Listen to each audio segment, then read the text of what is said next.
Hello, hello, hello, hello. I hope you can hear me okay.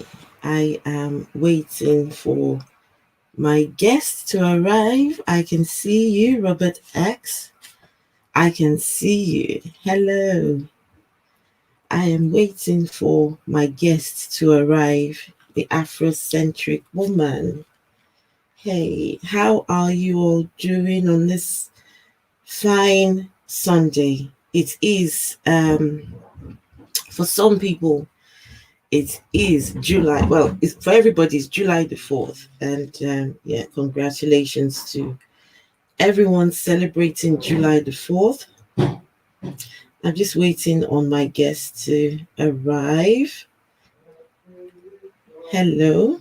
Um, I hope I got the time right because it's quite a nightmare. Um, UK time and American time can be quite problematic. So I'm just waiting on my guests to arrive. I hope you're all doing okay. Um, okay. I hope I didn't get it wrong for the time. Hello, hello, hello. So how you doing, guys? How's everything with you? I'm waiting for my guest to arrive. Hey, hey, hey. Hello, everyone. Hello. Just waiting on my guest to arrive.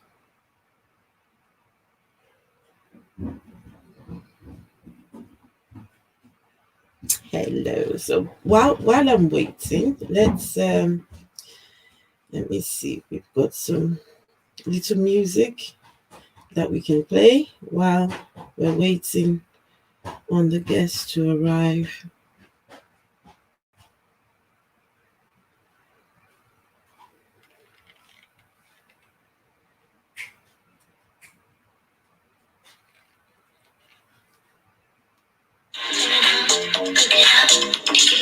We're waiting together. Okay.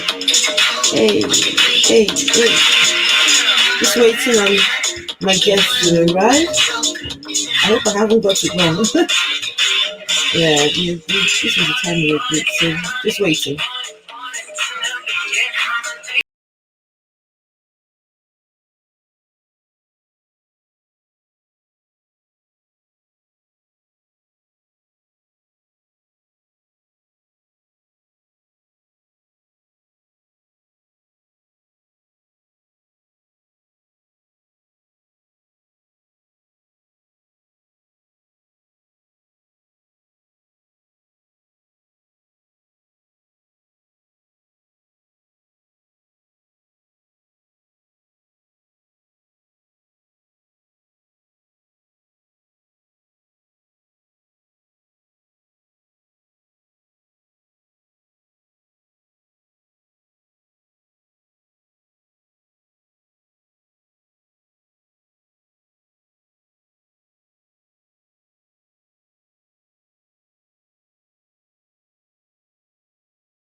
Good.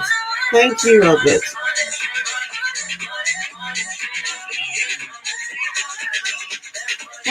While I'm waiting for her, might as well do a little dance for you guys.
So I've just been waiting on my guest to arrive. I've tried to ring her, but it's just not, she's not picking up the phone. So I don't know. I think we'll just carry on and we'll see what happens if she does join. But if she doesn't, yeah, we can just have a conversation. Why not? We can have a conversation together, so that our time is not wasted. We can talk about anything, just about anything. So while my guest is, yeah, I'm sure we agreed it was, wait, hang on, 3 p.m. UK time. Am I right in saying it is 3 p.m. UK time? I'm actually right. Never mind. It's one of those things. Let's see. 3 p.m. UK time.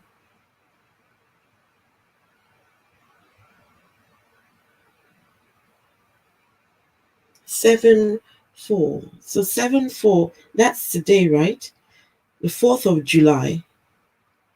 Yeah, 4th of July, 3 p.m. UK time. Well, listen, when she joins us, then me and her will have the conversation. But in the meantime, since we're waiting for the Afrocentric Woman, I will put the link down below. And we might as well just have a conversation. I mean, since my guest is not here, unfortunately, she's not here yet. I apologize. I hate to disappoint in this manner.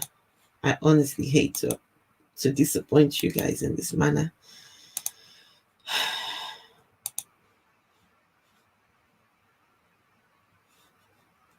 I'm just going to put the link in the chat. Why not? Let's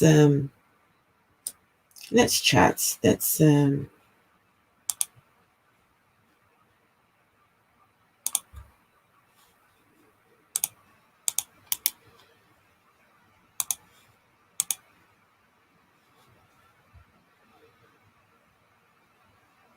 think that's it. Yes.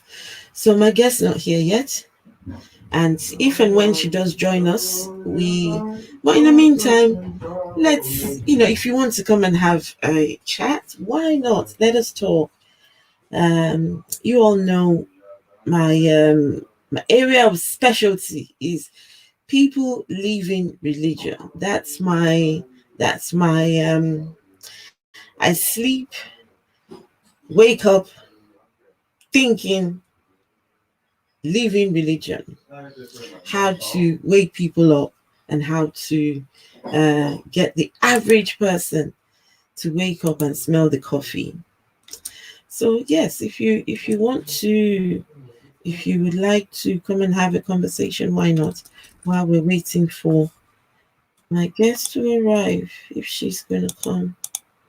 It's unfortunate. I don't like to disappoint. I apologize, guys. Between 1 and 7 hours ahead, depending on what part of Africa. Okay, so my guest is in the United States. She's in the US. She's not in Africa. So it's 3 p.m. UK time. We agreed on 3 p.m. UK time. But never mind. I mean, these things happen. These things happen. Hey, I can see you, Dean. I see you, Mike. Doug, I see you. Listen, why not? Let us have a conversation now that my guest is not here. Is that how do you clear this?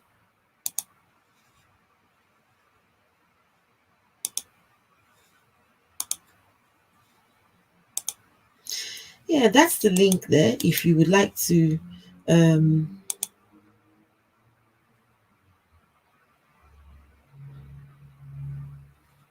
come and have a conversation, why not?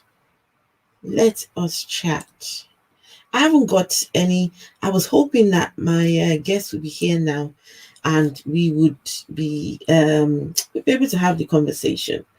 We've been wanting to have a conversation for some time now, and I was actually looking forward to this. Between 5 and 8 hours behind, right? Hello, Victor. I can see you.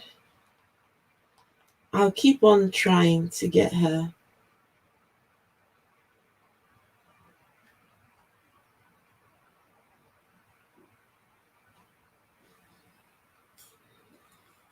Hey.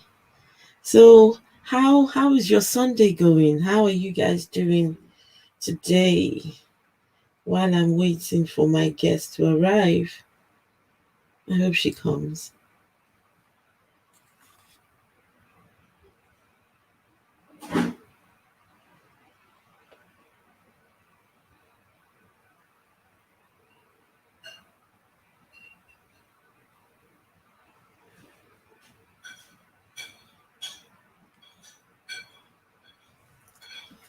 No. Uh,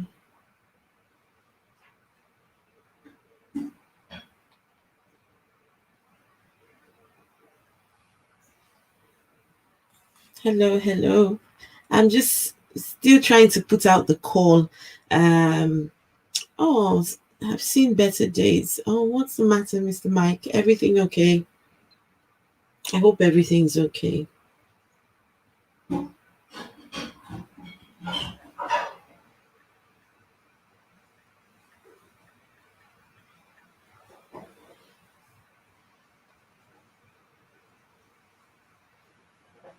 Check WhatsApp message. Okay.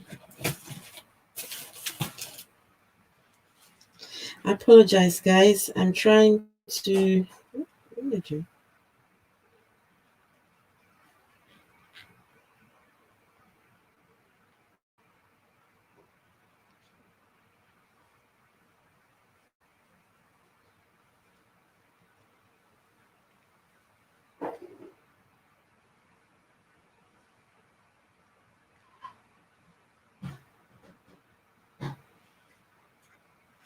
Hello, hello.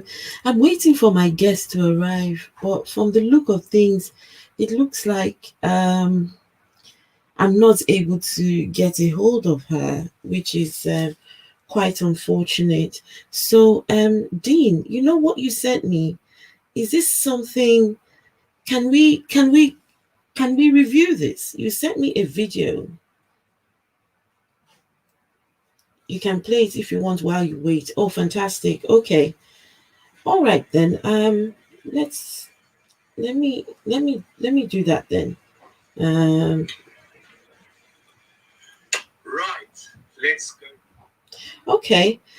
So someone in the chat has sent me a video, Dean. Hey, Dean. And what I will do, we will go and how about we review this video together? So in the meantime, Victor K would like to participate in your show sometime. I am an African atheist and have debated many Africans on. Okay, let's show this. I have debated many African atheists. No, I'm an African atheist and I've debated many Africans on this subject.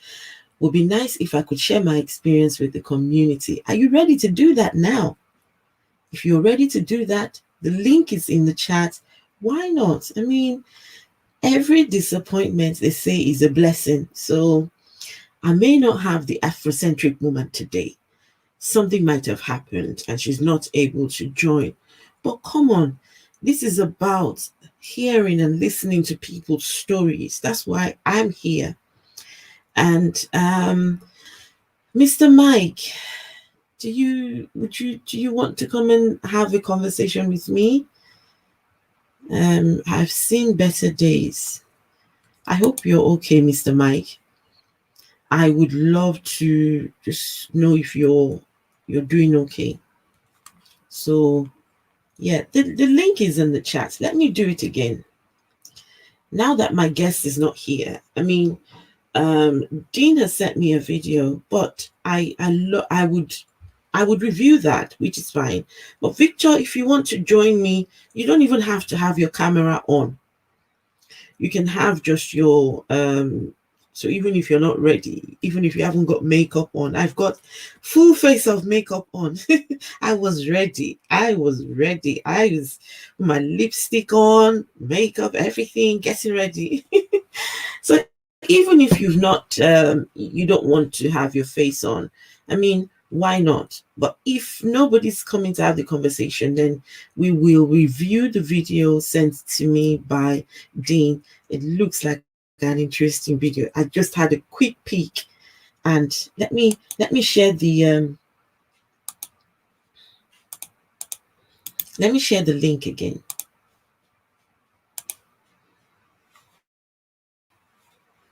Oh, hello, Atheist Mo. Just woke up. Okay. So, Victor, if you would like to come and have a chat with us, why not? But if Victor's not able to join, then we will review the video by sent to me by Dean. That would be interesting. I can see something I love in there. A preacher preaching. So that's the link, Victor. If you want to join us, yeah, why not? Let's hear your story. I apologize, guys, if you're just joining. My guest unfortunately is not here, and I'm not sure what's happened. I really don't know what's happened, but hey, Mr. Mike, you're here. Yes, indeed. And how are you? Happy, it's the 4th of July. Happy 4th of July. Happy Fourth to everybody as well. Do you celebrate today or do you just spend the time with your family? No, I'm kind of doing my own thing today. I'm just I'm just enjoying the day. Okay. And you said you'd seen better days. Everything okay? Yeah, I've seen better days. My I'm a big advocate for mental health, and my mental health is not in the right place at the current moment in time. So I'm just trying to kind of stay as upbeat and happy as possible.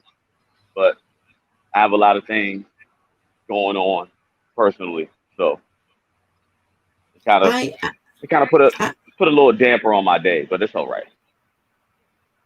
I am also a big advocate for mental health and checking your mental health and recognizing when you need help and there's nothing wrong in people having a bad day or having a bad time. These things happen.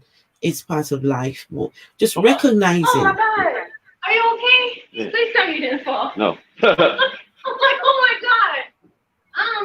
Has it been 20 minutes yet? Yes. You okay? Oh yeah, we fine. You okay? We we got a whole lot going on over here. Yes. Okay. All right. Okay, Mr. Mike, Yes. if you Yes, ma'am.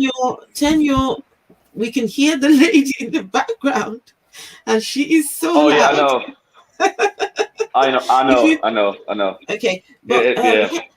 hello, Mr. Victor. You're welcome. Hello. Hello. Can you hear me? Um, Can you we see me? can I can hear you and I can see you. But before we get to you, Mr. Yeah. Victor, I just want to speak to Mike. Looks like Mike is having a bad day, or rather, not so good day. And Mr. Mike is always so upbeat and always here to support me. And I want to know if there was anything or if there is anything that I can do or we can do as a community to help Mr. Mike. No, I appreciate it. I'm a very how can I say it? I'm a very like my mom used to tell me. I'm very hard. I'm very prideful, very hard headed at the same time. So I kind of like try to handle things on my own, and I don't really like asking for help, which is something I'm growing out of. However, the one thing that I can say to anyone is just like just for me, just be positive. I'm trying to be positive today. I'm trying not to let no negative energy affect my day, and I'm going to get back to my upbeat self faster than you know it. The day just started off kind of bad, but I'm here Okay. and I'm here. I'm happy I'm here, and I'm ready to have some healthy dialogue. That's definitely gonna make me feel Mr. better. Mike, Mr. Mike, it's just the start of the day where you are. So there's still, I think just look around you and think of the things that give you joy and give you happiness. And it's okay to have a bad day. It's okay to go through these things, but then don't let it get on top of you. Okay. And hopefully, while you're here, the conversations that we have can at least maybe put a smile on your face or at least make you feel a bit better. How about that,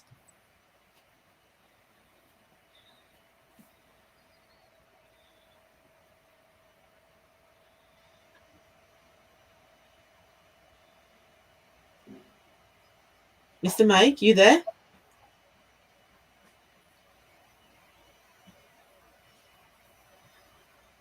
Mr. Mike, you there? Looks like we've lost him. Okay. I'm sure he's. Oh, okay. He's off. Okay. Never mind. I hope he's okay. I will check on him. And if he does come back, I'll add him to the conversation. Mr. Victor, you are very welcome. Thank you very much. What part of the world are you in, and what part of the world are you from? I am presently in Manchester, north of England. Oh, okay, that's nice. Yes, and it's raining out here now in the summer, and which is not uncommon for Manchester. Right, lovely, lovely weather. It's been raining today. Yes. I'm in the West Midlands myself, Okay, whereabouts exactly? Wolverhampton. Wolverhampton. Okay, yeah, I know Wolverhampton. I used to go past Wolverhampton almost every day, going down to work in London some years ago. Oh gosh, going Yeah. all the way to work every day. Yes. I used to do that some years ago from Manchester to London. That's a distance. It is, yeah, but That only about an hour, 50 minutes on the train. okay, Yeah, yeah, okay. yeah. So I had a guest who was supposed to be here, but for some reason I haven't got her. So I'm hoping that she might join us. But if she doesn't, I will reschedule another stream. And we can have her on another time. But for today, since we have you here, Mr. Victor, Yes. let us hear what you have to say. How did you leave religion? What was it that made you wake up and realize that religion wasn't for you? Oh, So if you know my channel, I yeah. that's my forte. That's the thing I love to discuss. I love to talk to people about leaving religion. What was it that made you wake up? What was it that you saw? What was the thing that that made you realize that this thing is not for me? It's not healthy. It's not you don't subscribe to it. What was it exactly? Yes. I was born in Cameroon, Oh, and I think, if I'm not mistaken, you're from Nigeria, so it's just next door to Cameroon. I am half Nigerian. Or half Nigerian, yes, and as you know, in our African community, I use the word irrationalisms, right, to as a generic word for anything that doesn't make sense. That includes religion, things that we call in Africa witchcrafts and all the like. Hmm. Right. So very early on, I was probably I grew up in a family that initially was Catholic. I did uh, go through all the ceremonies as a kid in a, in, a, in as in a Catholic family, right? And my parents were very interested in religion, just like most parents are, and for reasons that they felt were good to the family and to the community, and obviously to a future life hereafter, right? And and at some point, um, one of my our family friends who had converted into I call it a sect today, but they're called 7 Day Adventists. Yes, I know them. And they are sticklers to the Old Testament, right? Um, they began evangelizing our family. I was probably about 11 years old then, and and and up to that point, being a Catholic, you know, I'd barely read the Bible because, in fact, the Catholics at that point, at that time, they discourage people from actually reading the Bible. They have their own ceremonial books, which are, if you like, cleansed forms of the doctrines of the Bible, right? And once we converted, I was so energized, and I thought, wow, you know, these, you know, the creator of this reality has spoken to us in a book, and And we have up until now we had been being discouraged from reading this book and trying to investigate further the mind of the creator of reality. So converting into Seventh-day Adventist, I thought liberated me to go and investigate further what the mind of the creator of reality was like, how it was structured, and what he or she wanted from us. I like how you said he or she. Yes. Because Yes. that was a new concept for me to accept. I always thought that the creator of the universe was a he and always has been a he. Mr. Mike, are you there?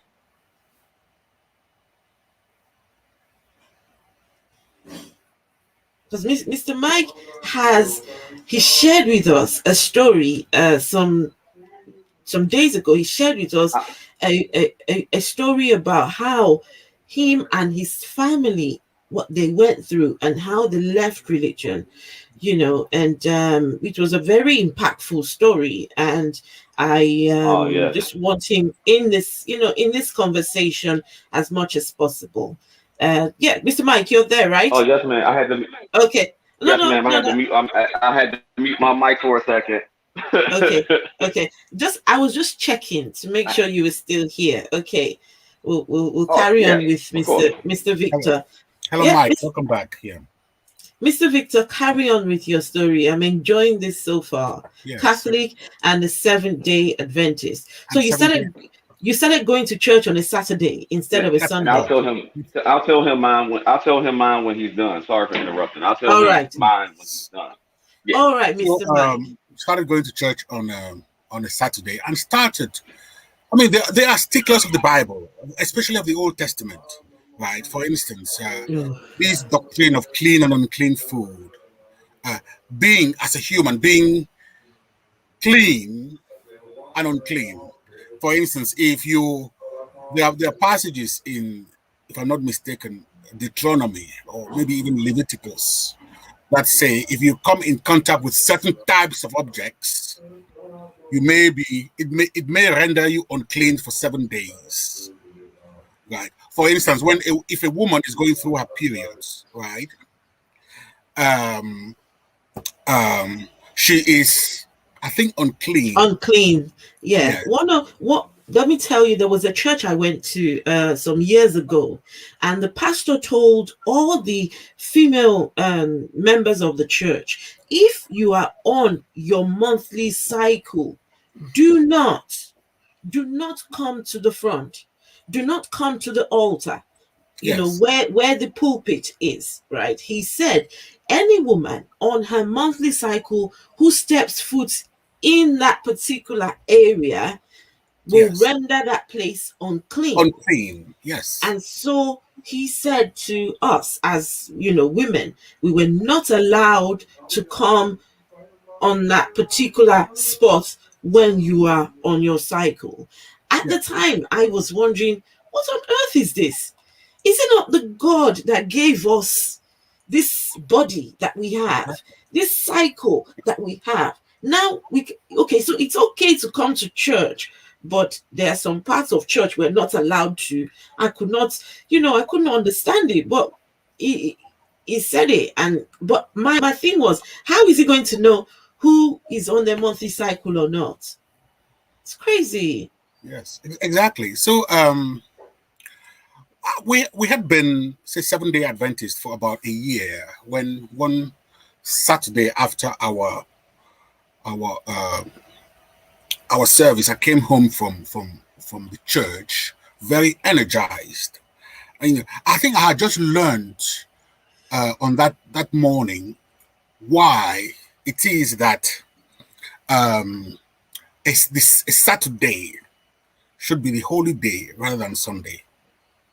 And I became so convinced that, the rest of the world were wrong and we were right. Right. Oh gosh.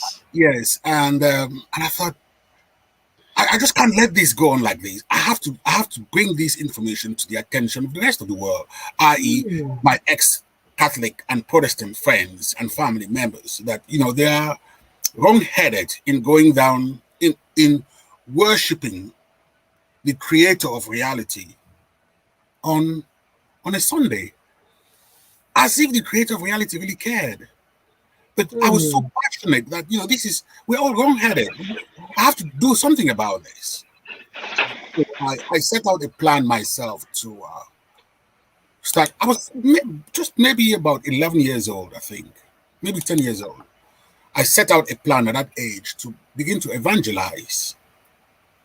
Right? Oh, and I want wow. to take this message, and this message of the Seventh-day Adventist to the rest of the world. In fact, I started reading books like there's an author called Helen G. White, who was Okay. an American, was a major figure in the Seventh-day Adventist movement, right? And if you're familiar with that sect, you would No. you would know who this figure is. Right? So I read many of her books, and obviously very cleansed. But I become so energized, and I wanted to start evangelizing. And I said, okay, to be able to evangelize with confidence, I'm going to really bone up on the Bible. And I gave myself, I was barely 10 years old, I think. I gave myself a program of Bible study. Okay. Right. And lo and behold, it's the studying of the Bible that made me an atheist. Oh, wow. More or less, yes. Because the studying of the Bible made you an atheist. Exactly, Wow. exactly. And basically by the time I turned 12, I'd stopped believing. Oh, wow. Wow. How? Yes. By the time I turned 12, I'd stopped believing. Yes. And I was a relief because and for me, the turning point was a passage in the Bible where I think in the migration of the Jews out of the land of Egypt into the promised land, and you probably remember, if you've read those parts of the Bible, where they're coming across many other tribes like the Midianites, the Canaanites, and you name it, and God would essentially order them to exterminate these tribes. Essentially, right? The Midianites, for instance. And there's a certain narrative, I just can't quite remember exactly the passage, but it's there, whereby the children of God were in a battle against one of these tribes, right? And I think Moses and Aaron went up a mountain, right? And from the mountain, they were besieging God to favor them in their fight against this other tribe. And I think Aaron, who was the brother of Moses, I think his job was to, while Moses was in prayer, was to hold one of Moses's arms up like that, right? And while his arm was held up, God would favor the children of God against the enemies, and they would be slaughtering the enemies. Right, and for me, this was the turning point in my belief.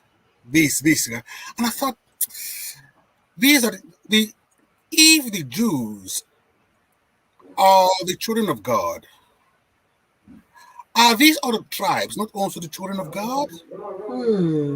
Why would I was about 11 years old then? I thought it seemed to me irrational. It didn't make sense that if God created all of us at the time, right? Why would he particularly favor one tribe against another to the extent that he would command and give instructions and aid and abet his so-called favored tribe against the other tribe to the extent of actually exterminating, ethnically cleansing, the tribes that he considered the enemies of his beloved children, confiscate their properties, seize and rape their women, kill their animals, and all that sort of thing. This was just the kind of normal bread and butter of the so-called children of Israel, right? In their sojourn through the desert and eventually to the land of to the promised land, right? So it didn't make sense to me, and I I I was about 12 then, and I just thought this doesn't make sense. There's no way to carry on believing in this blindly. I mean, if I've got more than 2 gray cells in there, then there's something wrong with this narrative. There's something. And at the same point, at that same about the same time as well, it began to dawn on me that these narratives are highly they're grounded in the sociologies of different peoples, in the history, and in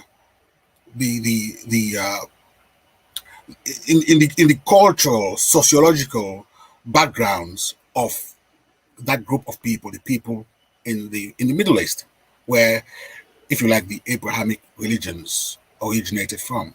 So, about the same time, that's when it dawned on me. I was about 12 years old then. So at that point, I don't think, to the best of my memory, I don't think I'd ever at that point come across the word atheist. Right. I was 12 years old. I think I only came across that word probably in my mid-teens. Okay. Right?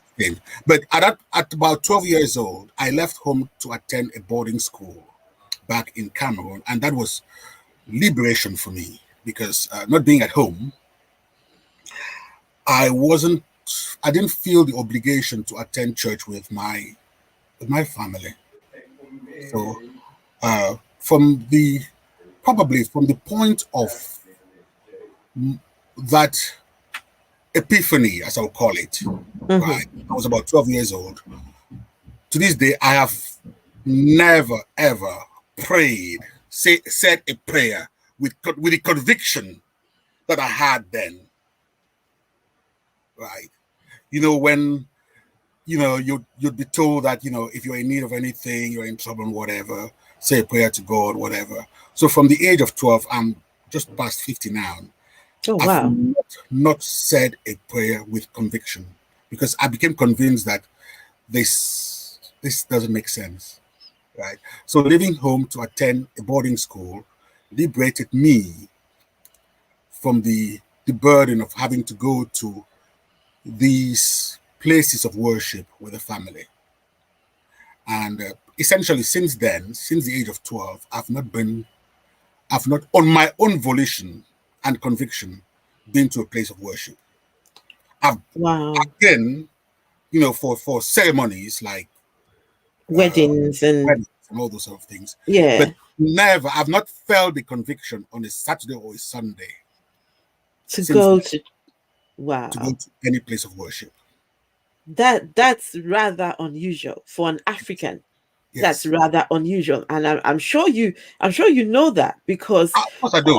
On a Sunday, that is for the Christians, it's the day of worship. It's the day where you put on your Sunday best and you go. Yes. You have to go, even when you if your children say they're not going, you force them to go.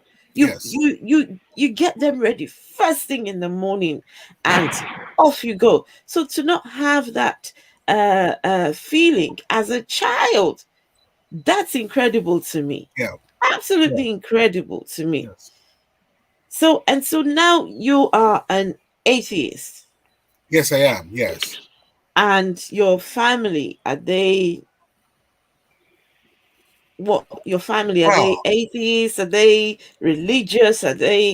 How have you maneuvered that over the years?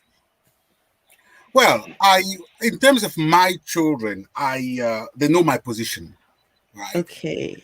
And they know that I don't believe in in the. In fact, I rather call myself a naturalist. Actually, Okay. if you really want me to be precise, I would say a metaphysical naturalist, right? I.e., I Okay. don't believe in the existence of anything non-natural, Mm. Mm. right? Mm. Mm. Non-natural. Mm. So everything that exists is natural. Nothing that exists is non-natural. So you don't believe in spirits. I don't You believe don't in believe in ghosts. You none of don't that. believe in the devil and None. all None of that. these things. None of Okay, that. I Yes. think it's safe to say that I am also a naturalist. Did you say metaphysical? Metaphysical, yes. Metaphysical atheist, because I do not believe Metaphysical in naturalist, I don't yes. believe in spirits. I don't Yes. believe in ghosts. I don't believe in anything outside of this realm where I Yes. am. I just, Right. even if they're there, I'm not I mean, interested. I'm not keen. And that's why people who say I'm not religious, but I'm spiritual. I'm like, oh, okay. Can you define spiritual for what me? is it? What does it really mean? And What does it mean? What does spiritual mean? every time I've Yes. spoken to such people, the definition of spiritual has always been different. Yes. Everybody seems to have a very different definition of what they mean by spiritual. It's to me, anything I can't see, anything Mm. I can't feel, anything that abstract, just just keep it far away from me. I'm not interested. Well, to the extent that being spiritual is useful and has an impact on an individual, then it is natural. You see what I mean? Okay. Because there's some people who, for instance, there are people who are into things like meditation, right? Mhm, mhm, And mhm, you mhm, think, okay, mhm, yes, I'm going to meditate because it has this impact on my physical body, right? mhm, But I am not uh, uh, worshiping specifically any deities, right? But I'm just taking some time out to reflect on myself and, if you like, um, um, reconcile my, if you like, my consciousness to the state of the world. To mhm, the extent that it has any impact on you, it is natural. Because just think about it. If there is any such thing as a spiritual and the supernatural, right? How does that interact with the physical world? To the extent that it has any effect, to the extent that it has any effect, it has to interact with the natural world. Things, their particles, to some extent, have to come into contact and collide, right? mhm. And form bonds, whatever, right? To the extent that that's possible, anything that interacts with That's not nature yours. is not. Not mine. Not mine either. Sorry, let me. Uh, okay. Yeah, if you carry on. Sorry. Yes. So yeah, I was saying that to the extent that it has an effect, Mm-hmm. cause and effect, to the extent that it has an effect in the natural world, right, means that it's natural, right? Okay, you may not fully, or we may not, as a community, as a sentient, intelligent community, yet understand, all the the interactions or causal lines of interactions. But if there's an effect and that effect is felt and it's able to be detected by us humans or maybe by other objects in nature, right, then it's natural, right? And I've debated this with many theists, and I've asked them to name to me anything that's unnatural. Say, do you think anything in reality, right? To the extent that we agree that there are so-called laws of nature are a human description of the state of reality, right? Now, if humans did not exist, nature would carry on functioning the way it's been for billions of years. right? Mm-hmm. Our our attempts to understand nature, brings us to this idea of laws of nature. So I've asked a lot of people who believe in the supernatural, can anything violate any laws of nature? Any law of nature be violated? They would say their God can, because their God lives outside of time and outside of the realm of nature. Well, they But would they say that, can't yes, they can't give any evidence for this though. yes. I They mean, say, I was but once they debating can't. with I was once debating with a theist. I think he was from Nigeria. Who, in fact, I've debated a lot with Nigerians on this subject, and he was a follower of one of these charismatic Nigerian Pastors. pastors. I can't remember Mm-hmm. which, right? And in fact, he claimed that this pastor was so gifted that I think he once resurrected somebody who had died. Right? He had the power to resurrect. And I said to him, he described to me the scenario in which that event took place. I said, Mm-hmm. okay, fine. So I said to him, now my granddad has been dead for more than 70 years, right? If we go to the grave of my dad, would this Nigerian pastor be capable of resurrecting him from the dead? And he was stumped. He couldn't. Of, of course, of course, he will be stumped. It can happen. Yeah, It can't. It yeah. can't. When you see a dead body, when you see somebody who has died, Hmm. when you see what the transformation from life to death, um, in my opinion, it's better that person just remains dead. Just let them be. What's the point trying to raise somebody up when they've gone through the processes and the natural degeneration of the body. I don't see why the need to bother that process. Why trouble yourself? Why do it? You know? So I was going to add Mr. Mike to this. Mr. Mike, you there? Yes, ma'am. All right. Do you have something to say to what we've been? Did you hear the conversation so far? Yes, I have. He very similar to myself. He is young gentleman is very, very, very, very Victor. studied. His name's Yes. Victor. Is it Yeah, I try to okay? be I call you respectful. Victor? That's fine. Okay. Yes, Yeah, Victor. That's okay. fine. All Yeah. right. Good. Good. Yeah, Mr. Victor is very, very, very, very studied, well positioned, well knowledge and versed, and I really, really like that. Uh, I was going to say uh, briefly, uh, like she mentioned earlier, I told my story on a couple of lives ago. Um, I left the I left religion all in general my uh, when my niece passed away from HIV. She was 11, and it wasn't anything that it wasn't her dying that made me leave religion. It was the way that the church I grew up in, the pastor, the way that he conducted himself at her services. He decided that he wanted to go on a tangent about LGBTQ things and talking about homosexuality and everything. And my sister has been a lesbian since she was like 12 years old.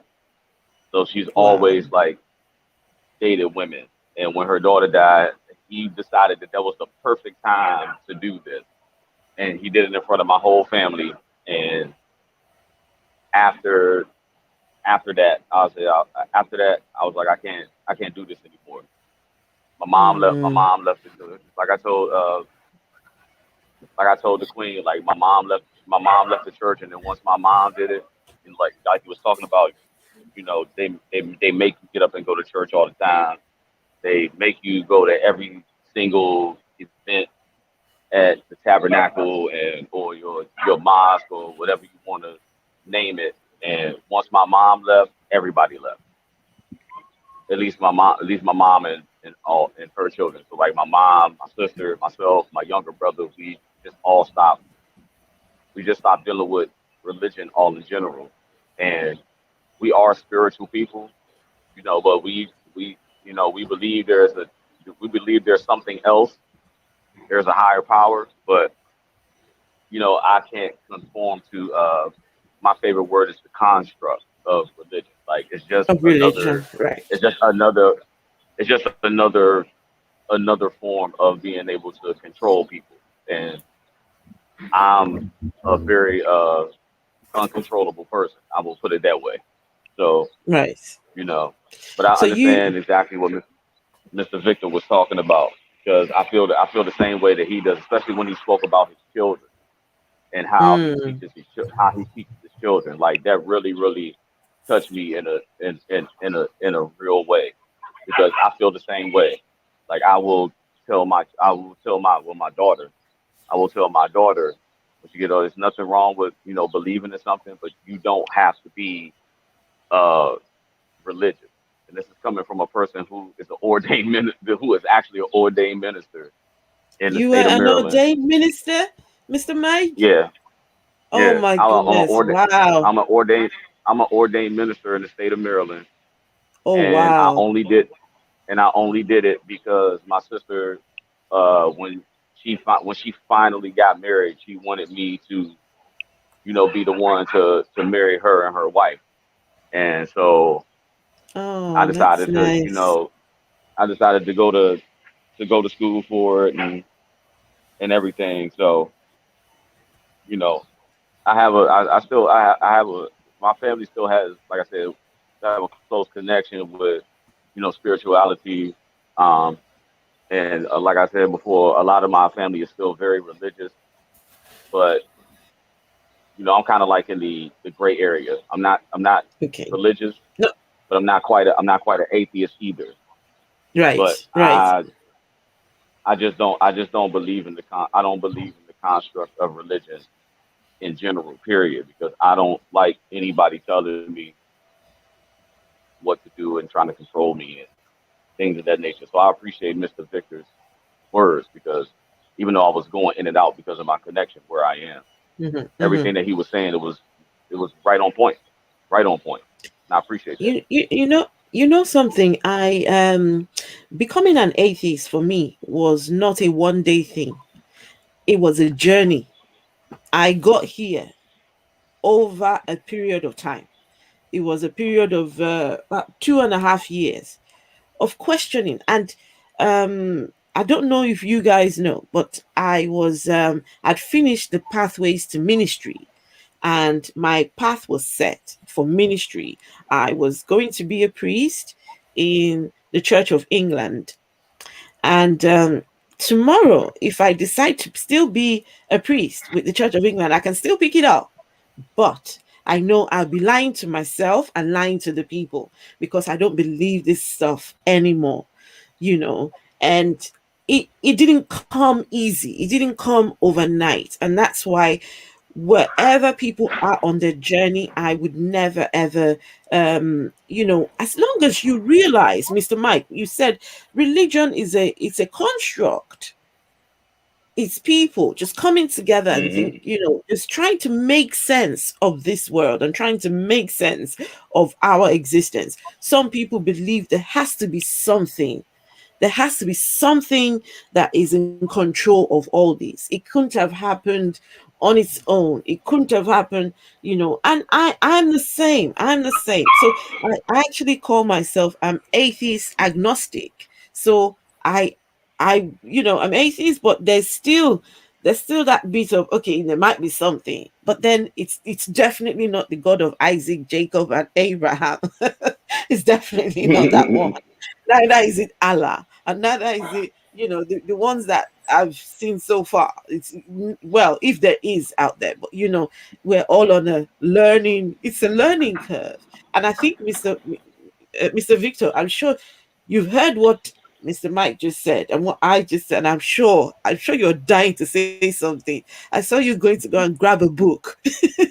I saw you going to go and grab a book. So what do Yes, you have to say? And then we'll get Doug in this conversation, because yes. Doug has a very unique story. Doug's story, every time I hear it,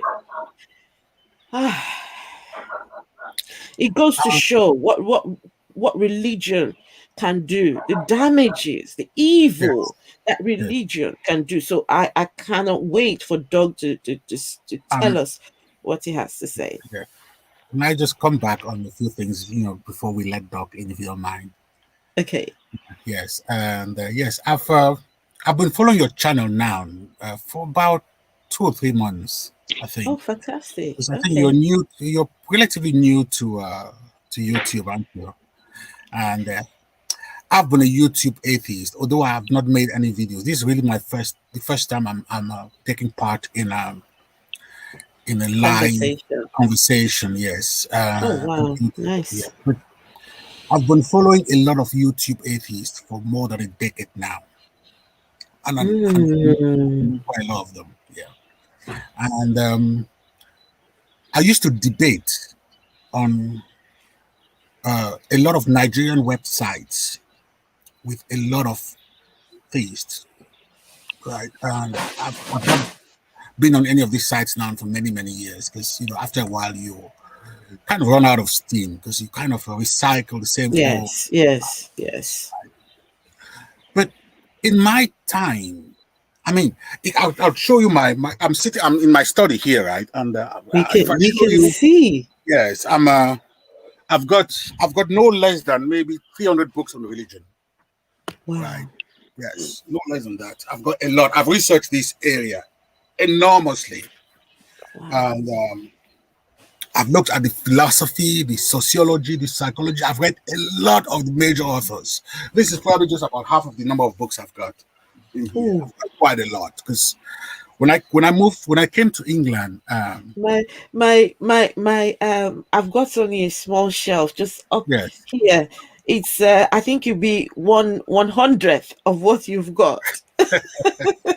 yes, because I am I'm an academic by nature, although I don't work in that field, but I like research, I like details, I like history, I like to really deep down, dig deep down. And I remember when I first came to England, I felt another wave of liberation, liberating me from the oppressive. At least I felt Mm, oppressive, uh, dogmatic irrationalisms of right. many African societies, right? Hmm.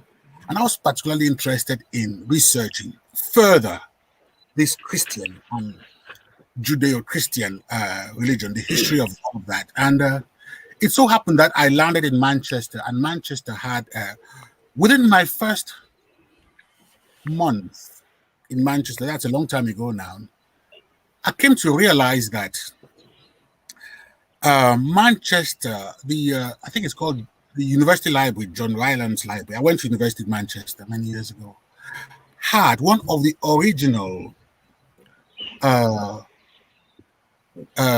transcripts. I think it's just a piece of text, manuscript about maybe 6 inches by 6 inches. I've not checked it for a long time. I think it's called P52. That's how it's called amongst the Bible scholars. I think it's called P52.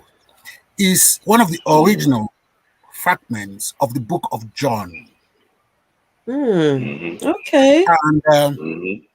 yes, and I was so excited when I saw that.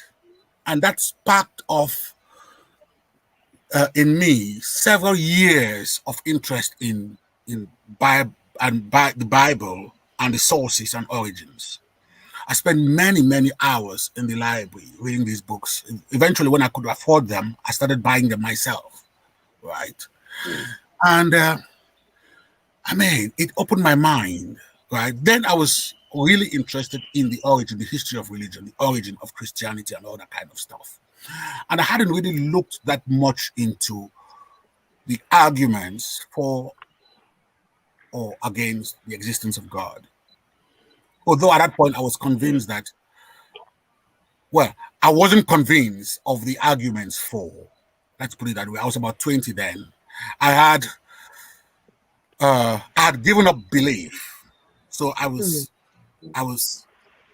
say I was an atheist then. I wouldn't have declared myself an atheist then, but I had given up belief. So if you'd come to me, say with some religion from South America, and said this is the ultimate truth, I would have said to you then, justify that claim to me with reasons, right? And if it stands up, maybe I would subscribe to that belief, maybe, right? So, but some years later, I came across a book by a guy called George Smith. I don't know if you can see this. Ah, right. Atheism, the case against God. Case against Okay. God. Yes.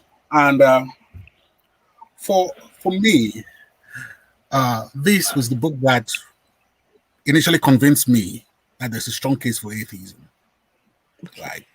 Because up to that point, right, I'd really never questioned what this God is, right? And George Smith starts from that premise. So if I came to you and I said to you, sorry, I don't know your name, our lady. Yeah. Esther. Yes. So if I came to you and said to you, I would like you to believe in FNAF. What? FNAF. What is FNAF? Yes. What is FNAF? Yes. Yeah, what is FNAF? Exactly, yes. So I would actually recommend this book. It's a long time since I read it, and I haven't really gone through those arguments for a while. But epistemologically, we need to know what words mean, what we are wanting to believe in, right? FNAF, somebody who came from, say, some other universe, right? If they came, in fact, this is there's a well-known atheist. I can't remember. So his name is John Loftus, right? I don't know if you've come across him. No. But in fact, I'll put it this way, right? After many years of debating with Christians, I came to the conclusion that, you're not going to go very far if you base your arguments on things like the historicity of Jesus, the narratives in the Bible, and those sort of things, right?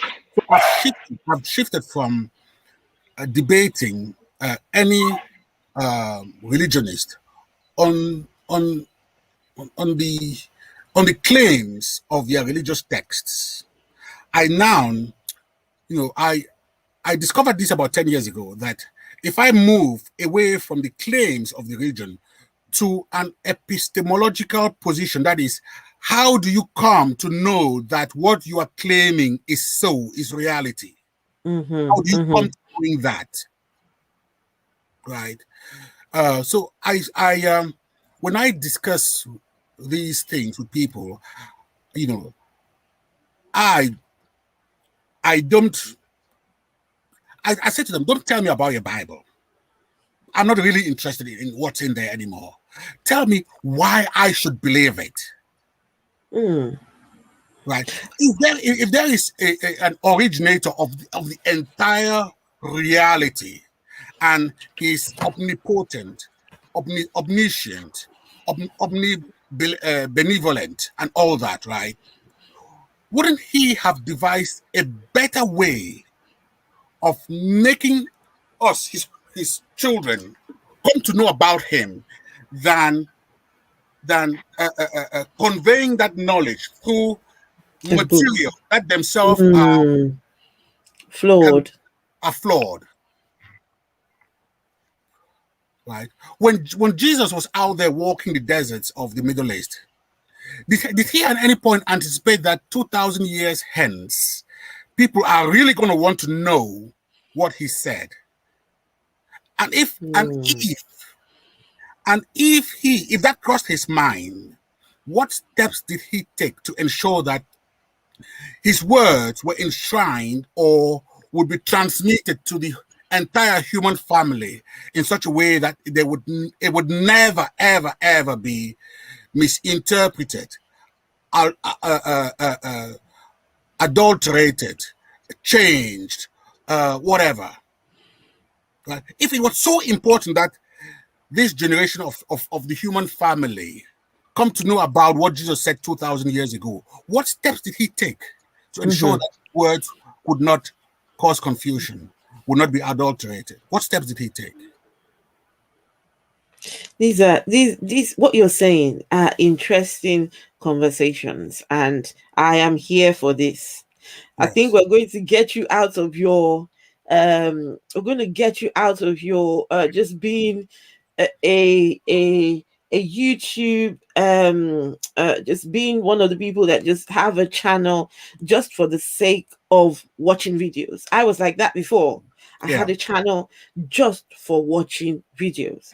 But when I uh, became an atheist and went through the angry, you get the angry phase, and you're like, Yeah. so all this was a lie. That's when I decided, no, I'm going to come out and I'm going to start Mm, speaking, and I'm going to mm, start, being a representation, because some people just want to see somebody that looks like them, that mm, talks like them. Okay, what's she got to say?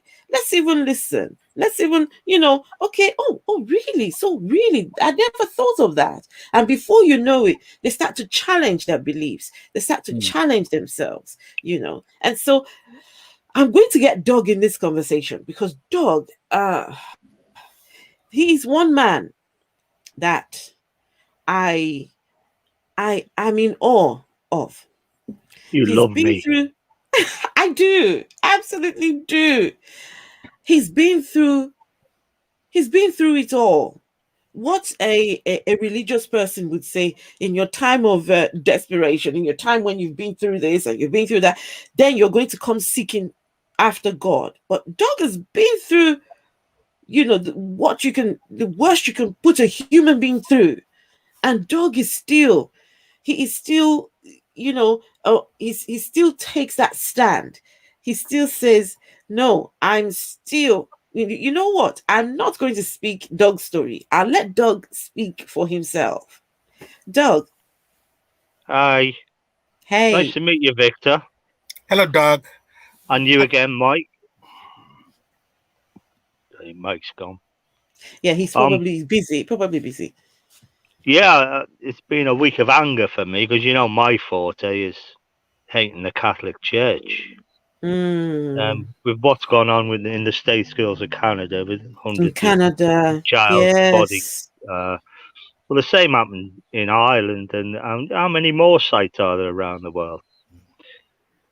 You'll probably find them bodies go back to probably when I was in school in the 70s, when I was beaten and humiliated and Excuse me, I've got someone at the door. Okay. all the time. But yeah, this has angered me, and they need to pay. Pope Frank has sort of clammed up, and he's concentrating on the war in the Lebanon at the moment. Hmm. He's sort of Doug, trying to Doug, deflect from it. Doug, Sorry, go on. can I ask a question? The children's bodies that are being found in these Catholic schools and Catholic tell me, are these children what were these children, how have they come up dead? How have these children, how have so many bodies of young children in the Catholic organization been, what did these children do? What happened? Nothing. Probably in my day in Catholic school, they were the nuns were the teachers, nuns and priests were teachers. They were very, very strict. I mean, totally strict. They didn't mind hitting you with a cane or kicking the shit out of you, which I got a lot. Um, That's just the way it was. They were sadistic. But that's just the cavalry. And you're right about the anger stage. I went through that for years. I was angry till I was about 15, I think. We didn't have the internet then, so I did all my studying in the library. Found in the religious section, and then I found these other books on atheism and things like that. Realised I wasn't alone, of course, because I still sort of believed in God. I just thought I was forsaken. That was all. I just wanted to answer questions. How, like the Ark story. How can 30,000 species of animals? I know there's probably a lot more, but just say 30,000 on the Ark, and the dimensions are in the Bible. That would give an elephant or every animal 6.3 millimeters to roam about in. It's just ridiculous. And you said earlier, Esther, God's in a different time and dimension. That's what they say. Well, that's just science fiction. It's just pause. And Victor there, he glossed over Moses and freeing the Jewish slaves and what they did. I mean, they did a lot more than they killed their animals, the children. One of them was rip open the woman with child and kill the child. And then they burnt everything. Oh, they could keep the virgins. And I, Doug, if you don't mind, I like your dog, Monica there. Dog is God spelled backwards, is it? It is. Yes. It is. And also the dog is wearing a priest's what did you call it? It's a cardinal. So that's a cardinal. Yeah. Doug, can I ask? I'm not sure if your story do you want to share with us just briefly? So Doug has had some really bad times recently. And you would think when I was growing up in Africa, you would think after everything what Doug has been through, he would be in the church right now. Oh, God saved my life. God saved me. I'm here because of God. But yes. Doug, I don't know if you want to share. It's up to you. You don't have to. I remember some weeks ago I was watching this channel, and I think Doug was on, and I think he shared his story of, I think, being in America and becoming ill. Was that him? Was it Doug Doug, are you there? Yeah, I'm here. Yeah. I think you had a guest who I think were you the one who shared the story of you working in America some months ago or years ago? Yeah, I had a stroke. Yeah. Yes. Yeah, I think I remember that. Yeah. Hello, Michaela. Hello. Hey. Hello. How are you, beautiful? I'm good. How are you? I'm good, thank you. And happy 4th of July to you. Thank you. It's a very, very important day in the US today, the 4th of July. It's a day when, yeah. So, Michaela's gone. Oh, goodness. Oh, and guess who we have? We have the AfroCentric Woman. She's here. Hey. Hi. Hello. Hello. Can you hear me okay? We can hear you. Better late than never. I know. AfroCentric Woman. Did I get the time wrong? No, you didn't. Please forgive me. Please forgive me. You are forgiven, because let me tell you something great what has happened. We have managed to get somebody on stage who has never been on the live stream. Well, not talking on the live stream. He's been watching, but just never been. And wow, he's only spoken for a few minutes, and let me tell you, I'm blown away. I want to, all the knowledge what he's got, I want to get it out of him. And so that short time we were waiting for you, Afrocentric Woman, it has been fantastic. And we've had conversations with Doug. And oh no, Doug, you were going to tell us a little bit. Afrocentric Woman, just hold on, I'll get to you. I'm just going to finish with Doug. Doug was going to tell us a little bit about what he's going through. Oh, at the moment, I'm just going through anger at the Catholic Church again of what they've done to these children.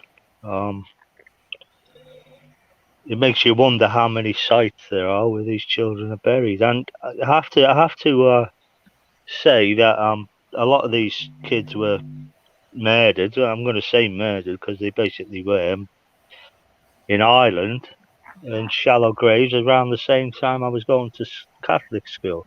And because I was such an influence on others, that's why I was expelled in the end.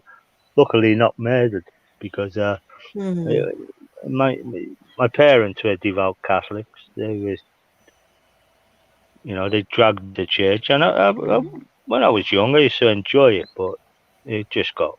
I could just see the badness in it with the humiliation, making me strip naked in the classroom and things like that. It was just not it wasn't a nice experience. Then going home and getting it beaten again because they found my parents, and then I get beat again, and then I wouldn't get fed. I wouldn't have my dinner or my tea. It was just a horrible bit of my life that I've never forgot about it. But it's just the way it is. That's the way the Catholics are. They're just sadistic, evil, sadistic. And the sooner that regime is stopped, the better. And hopefully, there'll be a lot of questions to answer with what's going on in Canada. Because the police are involved. They managed to cover it up in Ireland with over 800 were dug up. I don't know if you've ever seen the film The Magdalene Sisters. I think I have. I have not. No, I haven't. Well, that was about a laundry and a laundry service run by the Catholics in Ireland, and it just showed you these wayward girls or unwanted children and orphan girls that were basically humiliated by the nuns and beaten and sexually abused by the priests. But on that land, they found 155 shallow graves with children in that all had signs of abuse, broken bones and things like that. They're terrible people. Well, I've always said, religions, they're hate cults. That's all they are. They are hate cults. I mean, I've been on Twitter and you've got our atheists are paedophiles and things like that. They're just hateful people. If you don't believe in their nonsense, they hate you for it. And I'm sure the Christians would I mean, the atheists back in the day of biblical times were killed, were slaughtered. And there's still parts of the world where you cannot be openly an unbeliever. It's impossible. Yeah. These Muslim states kill their atheists. They also in Africa, I know they're killing the gays, aren't they? Oh, girl. Yes, some countries 14 years you will get if you're caught in the act of that. Well, to them they say if you're LGBT, they call it sodomy. Oh, I'm like, it is not just the gays; it's the whole LGBT community. Absolutely. Absolutely. Okay, so now I'm going to go over to the Afrocentric Woman. I started off this stream. I wanted to have this conversation with the Afrocentric Woman, and I am so glad she's here now. And can I ask one more question quickly to Mike? Okay. Oh, to Mike. Mike, you Mike, there? are you there? He's been going in and out. I think he's a Well, very go busy on. man today. I just wanted to ask how he got ordained as a minister, because I know to be a minister here or a priest here, you've got to go to church school and Theology school. theology and philosophy school and things like that. But over there, you just pay $20 or whatever, and you're a minister. You get a Mm. certificate. It's all Okay. about the money, the business. Go on, carry on. I'm When going to he mute. comes back, we will ask him. Oh, I'm here. I'm Uh, here. oh, he's here. Okay, AfroCentric Woman, just hold on one second. It's a Got really my bad kind of. echo, so I could barely hear anything. Oh, I was just carry on, going to Joe. ask you, Mike, what you had to do to become an ordained minister. When I went, well, it was about depending on over here, depending on depending on what state you're in, it's different requirements. But in the state of Maryland, you have to do 2 years of like you said, religious study, philosophy, and then you actually have to go to a specific college that teaches um, religious theological. So it took me like 2 years to become an ordained minister.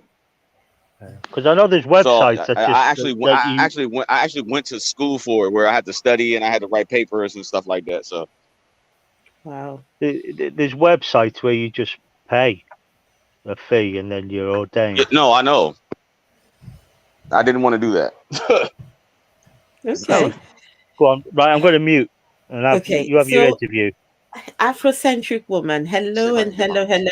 You are welcome. Hello, and thank you for welcoming me. I switched to my ear set. Can you still hear me okay?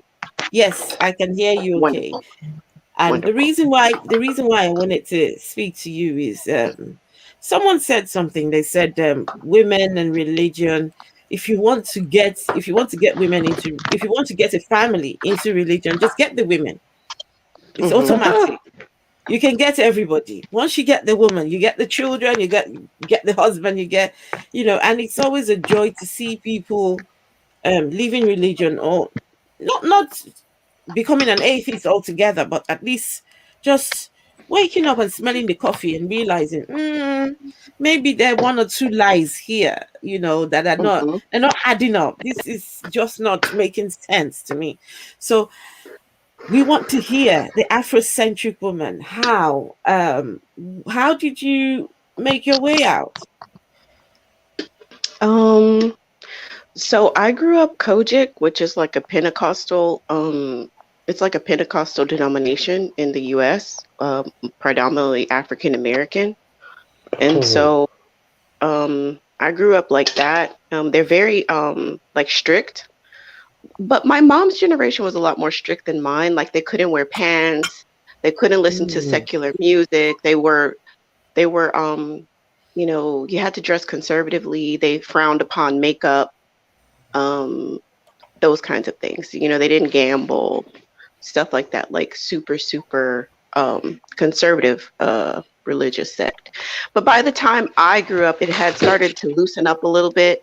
So my mom let me wear pants and stuff, and then we started going to different denominations. So that went on. The first time I really was like, this isn't for me. I was in high school, and we were in a Baptist church at the time, and the preacher said anybody that has been divorced should get out of the church. And I looked over to my mother, who didn't move, and I was like, why aren't we going? Like, we should be leaving out of the church, right? Like, you've been divorced twice, so let's go. And she just sat there like nothing. And I was like, I felt like I was in the Twilight Zone. So sat there through the sermon, and I think that was the first time that I was really like, this is baloney. And fast forward a little bit further, when I was in college, I really started grappling with religion and feeling like it's just not making sense. It's not adding up. How can this be the only truth and light when there's all these communities all over the world? So I just remember asking like really basic questions when I was younger, like, if I live somewhere in a village somewhere and I've never heard of Jesus, that, and I don't accept them as my Lord and Savior, like that person's going to hell? How? And they're like, they would always have all these convoluted answers, like, well, no, they won't go to hell. Technically, they'll go to some waiting room, and then they'll have an opportunity later on to accept him. And I was like, where's the waiting room, and how long are you going to be in there, and who's going to check you in? I was just not understanding. Like, you just kind of accepted, like, okay, that's what you guys are saying, but it's not making any sense. And so I just changed denominations several times. And honestly, when I was in college, thank God, like the people at at the church, like I ended up hooking up with these younger people, like a younger minister, and they were okay with the fact that I was grappling with my faith, and I really was like starting to not believe. They were like, well, just keep coming, do whatever you want. It's not a big deal. Everybody struggles with their faith, like you're still welcome. So even though I wasn't really sure I believed in it, I was still going. And like I actually ended up like having an issue with my apartment, and like the church had this property that I could like stay in. So I like stayed in this apartment for like a month before I left the country. So that was really generous, of them to do that. And I studied abroad in Latin America. So I was exposed to the Catholic Church there. I went to church with my host family. And so I got involved with Catholic Church. And, weird enough, I ended up actually converting to Catholicism years down the line. Yeah, which is really random. Not a lot of people convert to Catholicism as an adult. But I did, for whatever reason. I was just thinking, you know what? This is my last ditch effort. This is my last ditch. Hold on. Go to your room, please. Thank you. This is my last ditch effort to try it. The child wants to say something too. She sees that I'm on my phone, so she wants to just make her presence be known. Yes. Okay. Yeah, so me joining the Catholic Church was really my last ditch effort at trying out faith, because I was like, well, if this is the first Christian church, let's give it a go. And so I did that for a few years. I mean, I was going to church pretty regularly. There were a lot of things that I felt very uncomfortable with. I felt very uncomfortable with a lot of the missions that were happening in Africa. I felt very uncomfortable with that. And there's a historic African-American Catholic church that I started going to. I actually started dating this guy, but he was from Latin America, but he was of African descent. And he actually felt, even though he spoke Spanish, he actually felt more comfortable at the African-American Catholic church. So we would go there. And then I'm trying to think. What they said something. And I was just like, bullshit. Or I don't know what I said. Like, I just blurted out some obscenity. And I was like, you know what? This is totally inappropriate. They're not going to change. So I need to go. Like this, I do not belong here. I don't belong here. So I left that, and I've never been back since. Maybe for like a funeral or something like that. I've been back, but I haven't, as far as like, that was like what I was my last day. So, it was a gradual process.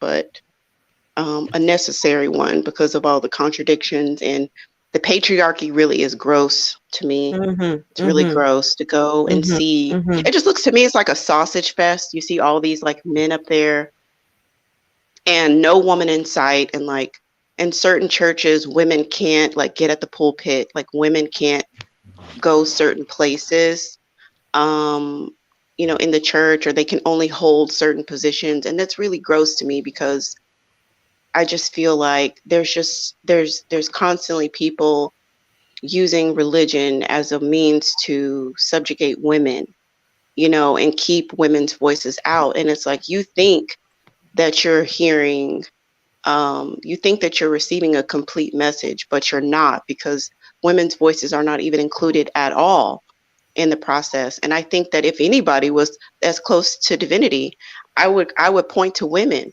given our life, Yes. giving capacity and our creation capacity. So for you to cut yourself off from the creators, it's just really gross and repulsive to me. So if the doctrine is trash, also the culture is trash. And if it was so righteous, there wouldn't be so many people using it to do such horrible things, or people staying in abusive relationships too long because the church said they should. People justifying how they treat women because they'll point to Eve or they'll point to Jezebels or whatever evil fictional character that's in the Bible, and kind of use that as an excuse to treat women however way they want. So that's my story in a nutshell. I know you just touched on something very important. You talked about people staying in a abusive marriage because the church says they should. And I was one of those people. I was one of those. I was told I was in an abusive marriage, and I was told that I wasn't praying, either I wasn't praying the right prayers, or I wasn't praying hard enough, or what was it? It was just, there were always excuses. And also I was told that God hates divorce, and so when you're married, you stay married. There was no out. You had to stop in there. And I was very bitter, not at myself, but I was bitter at the God that said, I hate divorce, but God knows I'm going through this. God knows he can do something to make my situation better, but he doesn't do it. He doesn't do anything. He'd rather watch me go through this. And I just wanted to ask you, Afrocentric Woman, why do you think women stop in such abusive churches? Because I told a story here. The pastor, one of the churches I went to, the pastor said, if you're a woman and you're on your monthly cycle, you're not allowed to come to the front. You're not allowed to come anywhere near the altar, because you're going to stay in the church. You're going to what was the word? Oh my God, that is so misogynistic. That is so misogynistic. How dare he? That's a real thing. Is that really a real thing? Because that is so misogynistic. Michaela, and I hope you never went to that church again. That's Michaela, disgusting. Is what that is. Michaela, I'm telling you, and it's in the Bible. Am I right, It sir? is. It is in the Bible. Is. It is in the Bible. When women who are on their monthly cycle, they are actually considered unclean. I'm like, and don't forget the parts of the Bible where it says if a woman has a female child instead of a male child. That's true. They are actually considered unclean. So this is in the Bible, right, Mr. Mike? Am I right? It is. Sorry, Mr. Victor. Sorry, I was asking Mr. Victor, because Mr. Victor, he's been through the Bible and everything. So I'm Afrocentric Woman. Why do women stay? Why do women stay? Well, I think women stay because of the cultural pressure. I know that, especially just speaking from an African American perspective, marriage is a validation. It's a validation for women, and men validate. It's like men validate your place in society.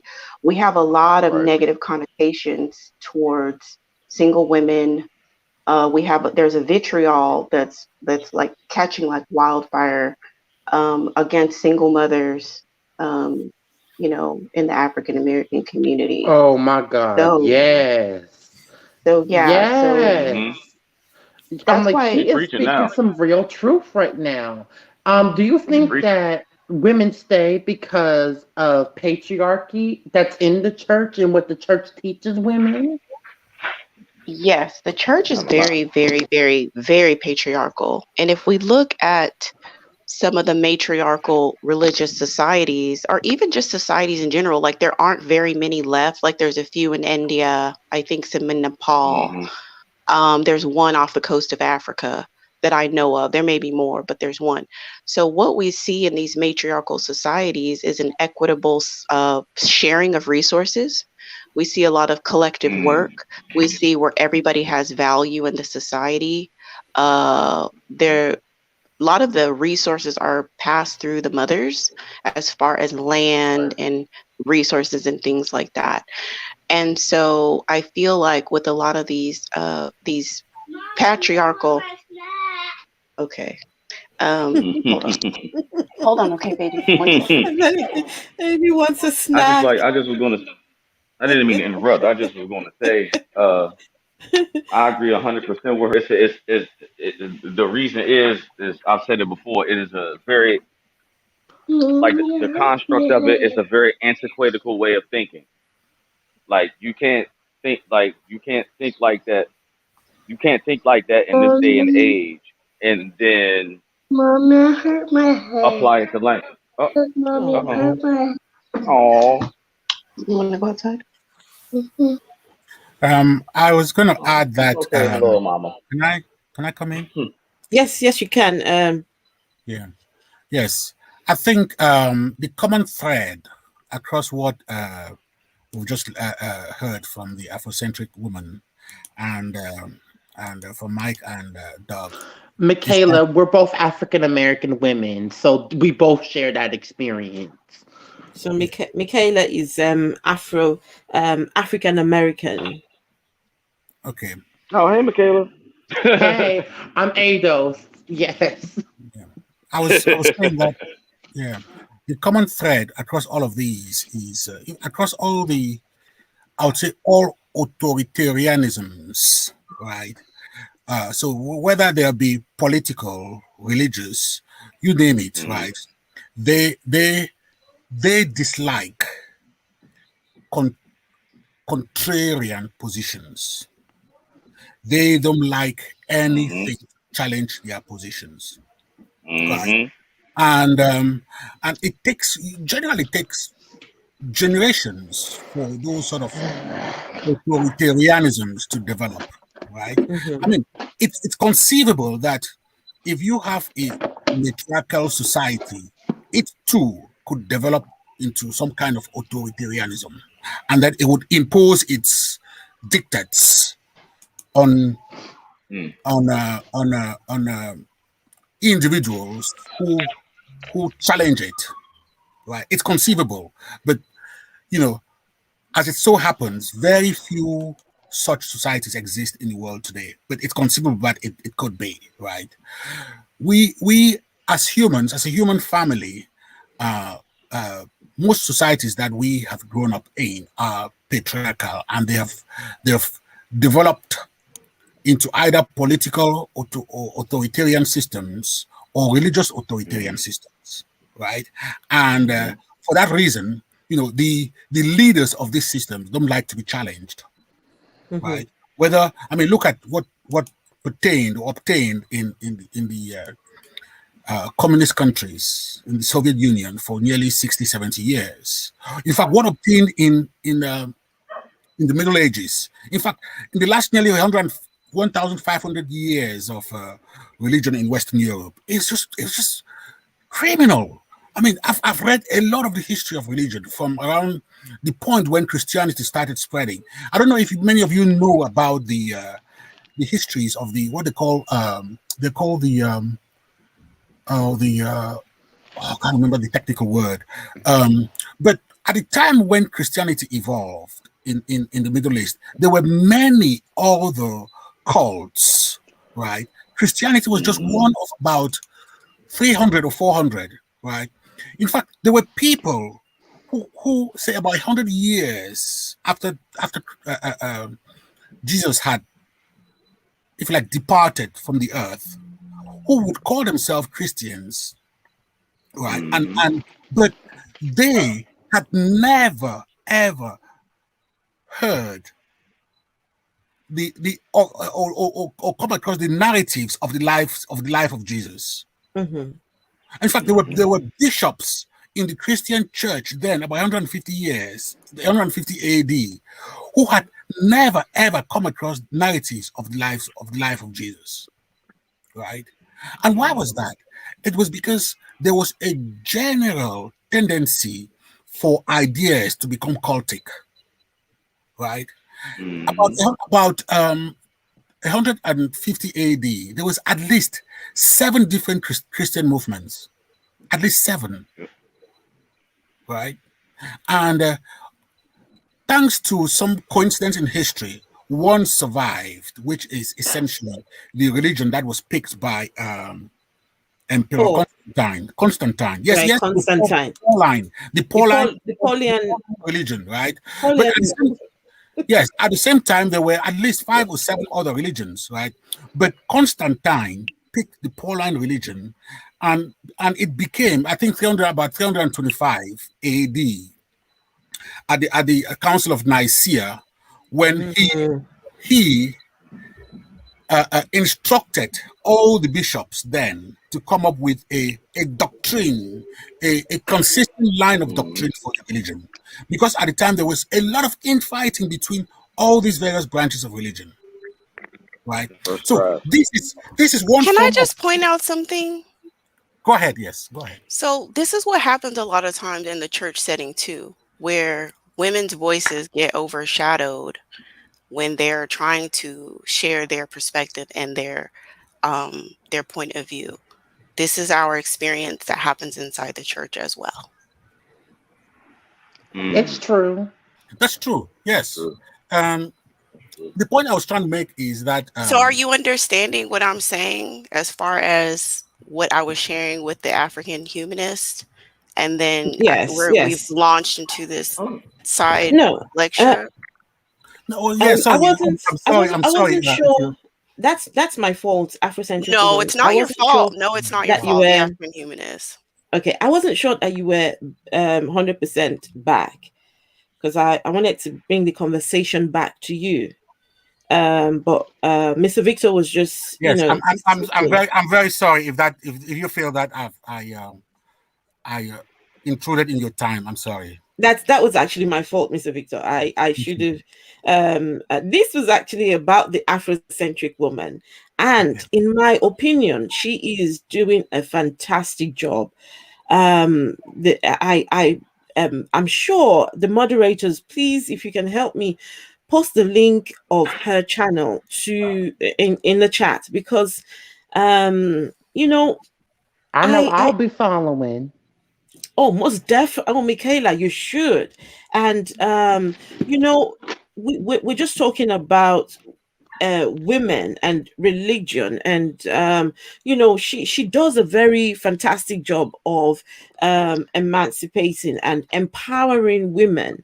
And for somebody who has left mm-hmm. religion, I really, really wanted to, her to speak and to hopefully 1 2 women might hear this and will be empowered by what she has to say. But And the Afrocentric woman, you know Now, what I also noticed in the black church? Misogynoir is so prevalent in the church. It is thick. so Yeah, it is. the Afrocentric woman, I apologize. And Mr. Victor, me and you we're going to fix another time. And let me tell you, I want you back, and I want to hear especially about the history of the Christian religion. This is something that a lot of people don't know. They don't know the history. African They only know Christian. what they're being taught in the church by their pastor, bishop, whatever. But for now, it's the Afrocentric woman. So the Afrocentric woman, please take the stage. We want to hear what you have to say, and also, if possible, tell us what you've got coming in the future and why we need to, to sign up and to be there for it. Well, I'll give a disclaimer and a cautionary about my channel because I've done other offshoots of content. So this is speaking about free thinking and non-religious content, and sure, that's part of it, but that's not the main thing I do on Yes, my channel. So yes, there have been yes. people who've come to my channel because I've talked about Umar Johnson, or I've talked about a particular Oh celebrity God, or something Umar like that. Johnson is a mess. Yes, and so they'll come to my channel and they may have certain ideologies about that, and then I post something about interracial dating, and then they unsubscribe because that's not really their thing. Or I talk about a lot of with dating, a lot of women, specifically in the African American community, we have particular issues that we're dealing with a very low marriage rate, um, and Colorism, all yeah, the other things. colorism, high children born out of wedlock, and fathers not participating with their children. And so, I produce a lot of content that encourages women to navigate how to not enter into a relationship where you're going to have a child with a man who's not going to participate with the rearing of that child. That doesn't say the relationship will or won't work, but the most important thing is that if a child comes into the world, that they are reared, with both families. So If just possible. cautionary. Well, Because I yeah, don't think it's always possible, but I'm like, but sometimes we make it where things that are possible and make it 10 times harder than they have to be. And I hear a lot of black men with excuses of why they refuse to be fathers. yeah, there's a lot of excuses, and they may have them, and I can't control what men do, but I think that as women, we need to open up our options. Black Yes. African American women have been some of the most race loyal collect group of people in the world, and it's Last to be not, married, first to be divorced. yeah, it's not getting us anywhere being It race sure loyal. isn't. So I'm not a swirler or any, I don't like that term or anything like that, but I think that black women should open up their options and pick the best man for the job, because it's it's very important. But like, just going back to your other question, the African humanists. Oh, so you asked me like, what do I have coming up? I got a couple of lives coming up. One is going to be, uh, this is just my truth, so it may come off a bit offensive, but I'm taking a pause on dating African American men indefinitely right now. And I'm going to be explaining why. And then another one I'm going to be doing is basically being a safe space for single mothers and why I produce the content that I do. So I know Okay, that when that's you coming up. say you're gonna stop dating African American men, that's an ethnicity. I would like to Are speak you briefly on open that to point. dating black men of other ethnic Yeah, groups? I've dated African men from Africa, and I have less problems with them. So Really? That's yes, shocking to me. yeah, I get along better with African men from Africa than I do African American. Real? What Yeah. part of Africa? I've dated guys. Well, this is going off into like a random tangent, but I dated guys from Nigeria, Oh, um, oh. Kenya, like all over, like different countries. I'm like it's Nigeria, and you I had was like, not one problem. I'm not saying I don't have any problems. All men bring you problems, they're You are right. but they're I less was, problems. They're problems that I feel like I can handle a little bit better. Okay, I'm like, I think it's about. I think I can I would understand that like a to little bit say more. something I'm just briefly. surprised that Nigerian men didn't bring you hell, because the stories I've heard about African American women dating Nigerian men, Nigerians. girl. I, Listen, Michaela, let me tell you, I'm half Nigerian, so those stories I know them to all too well. And the Afrocentric Woman. The short time you've been here, a few people have signed on to your channel, and I'm quite glad for that. And I'm hoping that more and more people, because your content needs to be out there, liberating women. My channel is very specific to my channel is specific to religion and people leaving religion and all that good stuff, I've sent So people over here too, especially I when know. they start talking about, you know, oppression in the church, or, getting Mm, second opinions and stuff like that. I always shout out, well, you definitely need to check out the African Humanist, because she has some amazing content over there for that niche. and thank you for that. And thank you. Mr. Victor, have a look in the private chat. I've sent you a message. Me and you, we need to, we will arrange a time and we will have a proper conversation about religion, especially the history, the history of Christianity. Some of the things that you'd not believe this, but some of the things that I found out about the religion, I found out only after leaving the religion. I had Me no clue. too. I had no clue about these things. One of my old pastors came on my one of my posts on social media and said, "Oh, you guys pray for her. She's going through a bad time." I'm like, "No, I'm not going through a bad time. You never taught me any of these things while I was a member of your church. So how are we supposed to know when, you know, and that's why when people say I read the Bible, I'm now an atheist, it takes people actually leaving the religion and meeting people of other religions to wake you up. People, the Afrocentric woman, you come from a very completely different dimension, but you do know there are things that you would say and I would say, and we will, we can have sort of like a meeting somewhere. Victor himself can come and tell us the history, why he thinks religion is so, the Christian religion is so, I can never say that word, patriotic, Patriarchal. Patriarchal.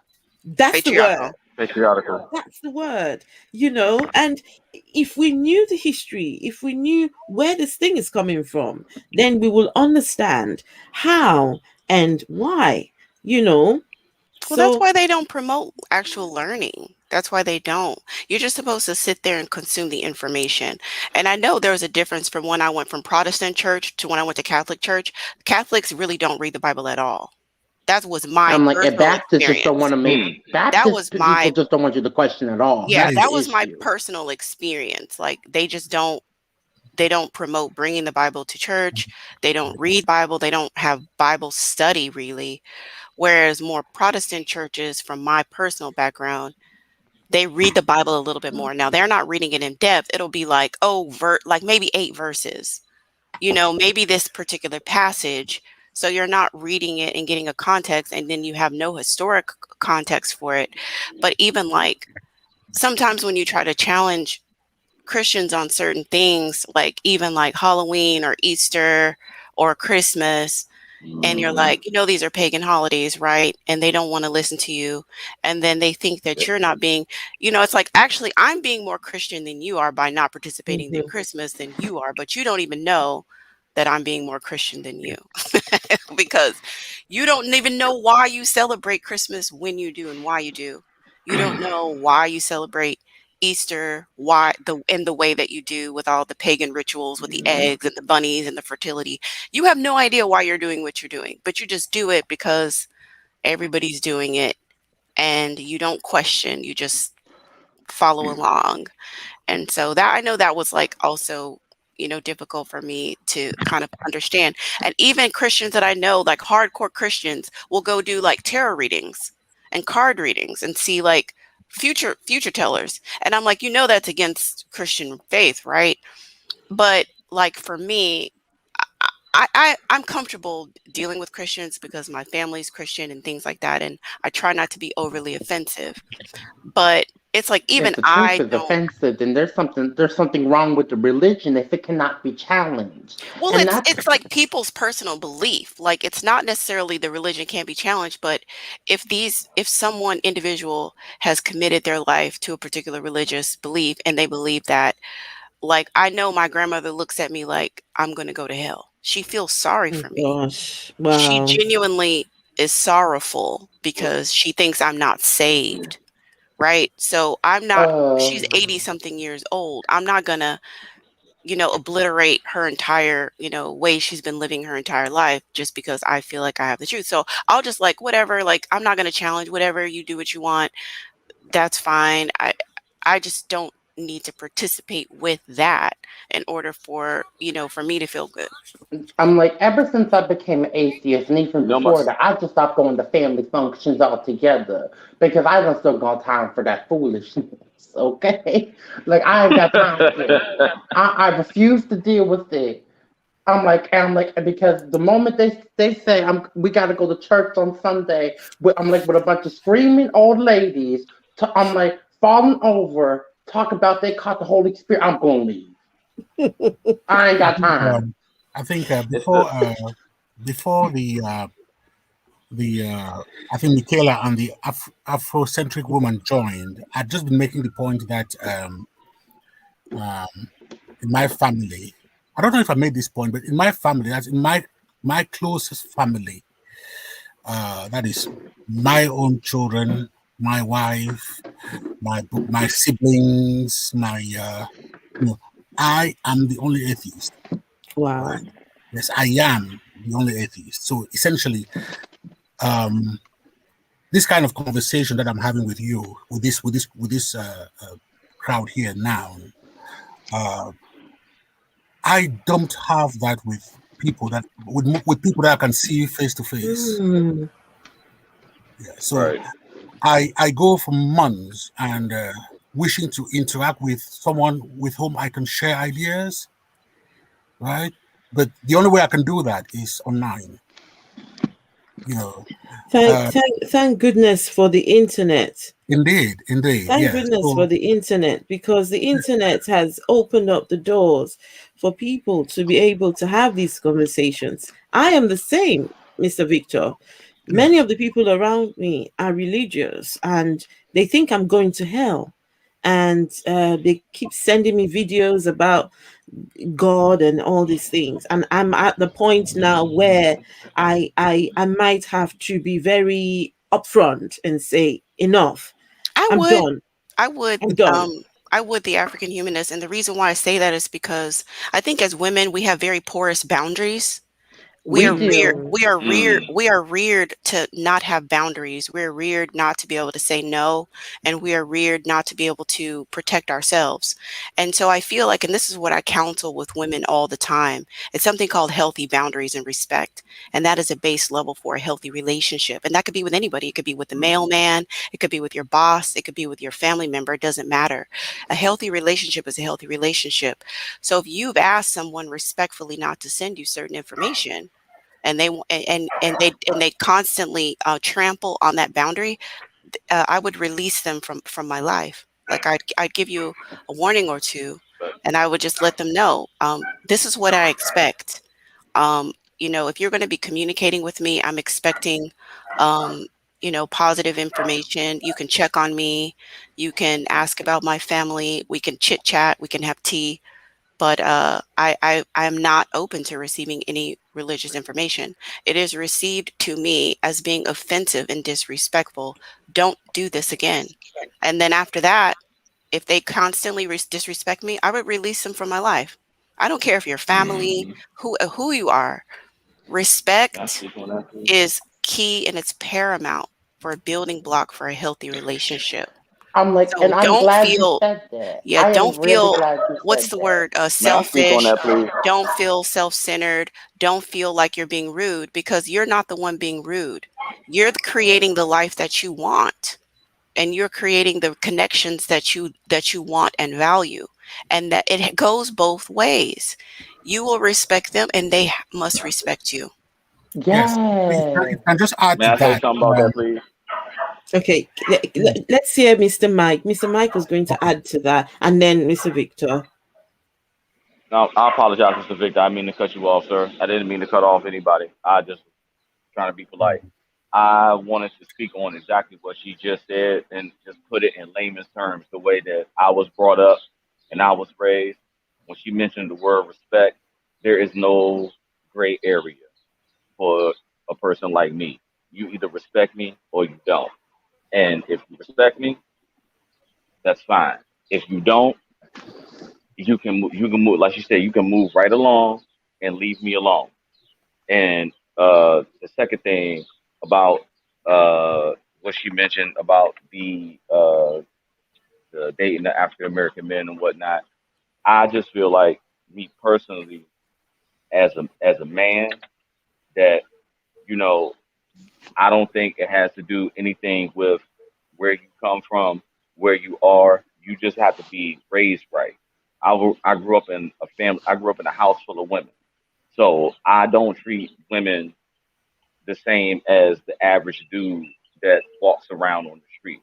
Like I make sure like I uphold them and I try to embolden them like and I try to make sure that they're good. So it's not necessarily the the man itself, like you said, African American men versus I think she said Nigerian men. I don't want to like misquote her African. or anything. Yeah, but like I'm born and raised in Washington DC.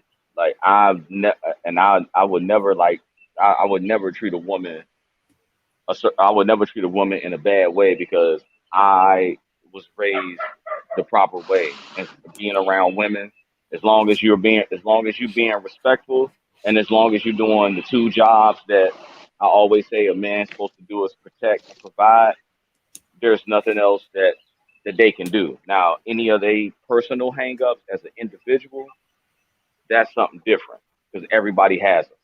We all do. We all human. We all have our vices. We all have our issues and our problems and mental health stuff and stuff like that. But you have, at just me as a man, like you have to be able to make sure that you protect and provide. And when I mean protect, that means just mean protect life. Like you're like no children will be harmed around me. No women will be harmed around me. No human being will be harmed around me. That's what we're supposed to do. We're designed to do that. That's what I truly believe. I know a lot of people don't feel that way, but that's how I truly believe. So I just wanted to put that out there because I was like really was waiting because To I'm, she say was preaching. something. but you She have was to speaking admit some there is a facts, lot of but African I was American waiting men to who say are that. not like you. Yeah, Hmm. he's like No, a that's right. rare he's a rare unicorn, and I Yeah, just think He for the It really time, is. is. just for the It time that is. I like have, I'm in my 30s. I'm in my 30s and I don't have time to sift through all I of am too. the Yep. you know what I'm saying? I don't have time. You have more time. You guys have Hmm. a longer time Men, frame than men, we do. men, men Men have do. more time. Men have more time. So since I don't have the time that you have, I cannot sift through all of Right. Right. the riffraff to get to the special unicorn that barely exists. I just don't have time. So just Right. just Right. to be efficient, just to be efficient with my dating pursuits, I've just honed in on a few categories that have been better suited for me. I'm like, That's and I it. Right. have to But I would. say, I've been doing the same thing. I've been really thinking about opening up my options as it Open pertains up. to men. Maybe of I love black men, but maybe of different ethnicities. Hmm. Hmm. I've Hmm. found some Yes. Afro Latino men that are who have come my way. Nigerian men, Ghanaian men, all different types of men from all over. So I'm like, I'm on the same page with you as far as opening up more options because Hmm. Black women, Absolutely. particularly Black African American women, we Man. have been the most loyal in everything. And what do we get in return? We But Hmm. get disrespected. Abused. let me be clear. The colorism Can of I can I noir. can I It's just just too much. interrupt? Mr. Victor wanted to say something. Oh, I'm sorry, Mr. Victor. Sorry. It's okay. Yes, I was just going to follow up with what the Afrocentric woman said earlier about uh, cutting off relationship with people who are disrespecting you. Hmm. And when I became an atheist, that's when I decided that I did not no longer believe in the usual narrative, right? Rather than hide in a hide my views in a bushel, to use a biblical word, I decided that I would empower myself. Hmm. That I was about 12 years old, 13 years old, and that Wow. I would not submit, right? I decided I was not going to hide my views. I was not going to, because that's the only way I could liberate myself, right? And gain Hmm. respect. I was not going to hide or pretend or anything. So, for instance, if I'd been imagine that I'd been struggling with sexuality, right? Then, right? Okay, I know I come from a community that is hostile to the LGBT. Yes, issues. yes, yes. But Mm-hmm. Right. if I had, yeah, I would have wanted to live my life the way I felt, I wanted to live. I was not going to, uh, uh, submit myself to the system, right? Because I'm a fan of empowerment, right? And you remember Mm-hmm. the African American liberation movements in America in the 30s and 40s and all that. Mm-hmm. I drink from that philosophy, right? And Mm-hmm. I decided that, you know, the way to free myself is to be out there, and to make decisions that, you know, that was not gonna uh, make me feel like I'm deserve to be pitied. Mm-hmm. Mm-hmm. And Mm-hmm. I think there's a lot to be said for you know being in a society that I don't like the word tolerate, that gives people to let people be who they are, right? And in a way, I'm also fortunate that although I get a lot of preaching from my family, they know who I am, right? But Mm-hmm. I've lived with it for 40 years, and they know me, that if they come up with anything, I'm going to challenge them head on, right? I don't take offense to that. That's just the way because I've been so used to it now for nearly 40 years. I don't take any offense. I even invite it. I actually invite them to come and speak to me about it. Maybe because if I uh, yeah, so empowerment, for me, empowerment is the key. And to be empowered, you need to be free. You need to be free. Don't hide who you are. You need to have that freedom to be who you are. I say this all the time. Is these are the type of Sorry, dialogue. guys. Sorry, guys. I'm just taking a quick call. I'll be back in a second. Okay, Miss These are the Esther. type these are the type of dialogues that we need to have because you can everybody. I have a saying that people talk because it's free, but you have to be saying something that is, like you said, empowering. So these type of conversations are the best type of conversations to have because it's open dialogue. You can get different perspectives, and you can make sure that people are in tune and listening. Because a lot of people do a lot of talking and they don't do a lot of listening. It's easier to say something than it is to be quiet and listen. And you know, you can find out more information and more knowledge by sitting back and just listening rather than speaking your opinion all the time because everybody has an opinion. It's just like a hole. I ain't gonna curse people. So everybody has an opinion. Everybody has their own thought process. No two people are the same. But as Okay. long as you having healthy dialogues and conversations, everything can be all good as long as it's not combative or anything like that. So this is why I appreciate the Queen's channel. I really do. Mm. And let me tell you, please, if you're not subscribed, please subscribe to the Afrocentric Woman. She's doing an amazing job on YouTube. There are channels on YouTube that just talk absolute nonsense. I've seen some people. Hmm. I come on YouTube, I see some people, and I'm asking myself, who gave these people this platform to do the things? Some people are on the platform just to create havoc and to cause trouble and not to empower Hmm. anybody at all, but to find Dr. channels, Omar, Kevin Samuels. you know, to find channels that are Please don't get actually me doing started on dudes. Sorry. and Mm. and the thing is, the channels that are doing good stuff don't have people subscribing to them. They don't have the people that need, they don't have that the space to to promote themselves. But the channels that are doing absolute rubbish, you find thousands and millions Miss of Esther, people subscribe to them. So Miss Esther, please. may I plug something really, really fast? I'm sorry to interrupt you. I hate interrupting females. Okay, go on. At 2 p.m. If you're not subscribed to their channel, let's get to it with E and J. Those are my friends, and they're interviewing me today. We're gonna be talking about a lot of stuff, and it's at 2 o'clock. So I would just like people to like just hit the search bar, type in "Let's Get Jewel" with E and J, subscribe, like, let's share. let's get We let's go get into into it it with E with E and and J. J.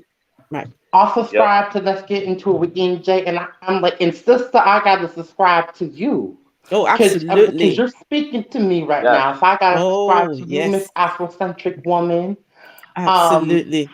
because I actually think I'm she's subscribed to speaking some real Afrocentric stuff. Woman. Yes. Hmm. And the Afrocentric woman, I'm going to try and round this up, but you need to come back on this channel. We need Yes, to have sister. you. We need Yes, to indeed. have Round of you. applause. Absolutely. The Sis. Yeah. Afrocentric woman, we need to have you. You're speaking life to us. And we will arrange. But just to try and, round this all up. Just a few Preach. words, what you got to say, sister. The Afrocentric woman, you there? Is she there? Okay. Sorry, I had took my other phone and went into the room. Can you hear me okay? Yeah, we Yes, can hear you. sister. Okay, so to Preach. round to preach, to round off, I think as women look at our state of affairs in the world, especially African descendant women, I Yes. feel like as we look at our state in the world, I think that we're really just in the point of just shaking up a lot of things, just shaking it up, shaking it up. We've been doing the same thing for decades. It hasn't been serving us. And so I do think that when you look at relationships, when you look at family life, when you look at society, when you look at education, and when you look at religion, you really start to kind of get to the bare bones of like what is serving us. Is this are these religious doctrines serving us? Are they helping us be better women? Are they helping us express ourselves? Is it helping to keep us safe? Is it helping us create healthy families? Is it a place of upliftment and reverence of woman? And every woman has to answer that question for herself. But there's so many that are being drawn to questioning these philosophies and cultures that we've been carrying on with for the past several centuries. And so, yeah, that's what I would want to share. Thank you for constantly putting out thoughtful content, the African Humanist. And you are super accountable, like most Black women, even sometimes over accountable, will be accountable for other people. Black women are Mhm. so accountable. It's a beautiful thing, but it's something that we just sometimes we have to look at. And some things that come naturally to men, like serving themselves, comes very naturally to men. Like they're very pleasure seeking individuals, They and are. it comes to them Mm. naturally. But women, we have to force ourselves. We have Mm. to like force ourselves into that. We have to push ourselves into it because we're naturally sacrificial. We're naturally altruistic. We're naturally, hurt ourselves for the greater good of the community. But I think that we Selfless. can incorporate other parts of our femininity as far as being agenda driven and serving ourselves, putting ourselves first so that we are stronger members of the community. So, yeah, I'll leave it What at that. advice would you give to young Black women and girls who are currently in religion and are trying to get out? What do you have to say to those women? Like that live with their Great parents. question. Yes, they live with their parents and and they're being fed these doctrines that are harmful to her mental state. There's just all the way back. What is your advice to those young ladies When they who are turned wanting? 18, try to go to school out of state. That's what I would say. That's what I did. I left my state. I'm right So there with you. yeah, See, there's nothing that you can do. I mean, the great thing about the internet is that they could be consuming alternative information.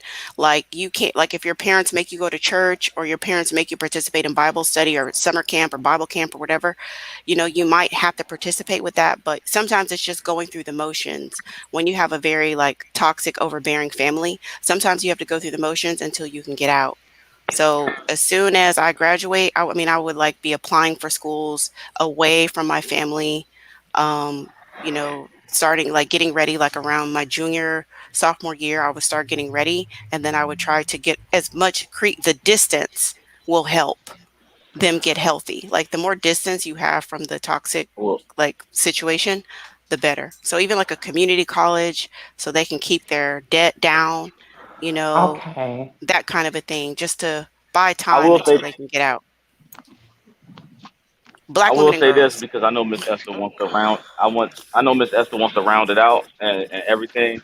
But I will say this is very short and brief. It's just something that my mama, my grandmother taught me. Like the reason that you call me quote unquote a unicorn.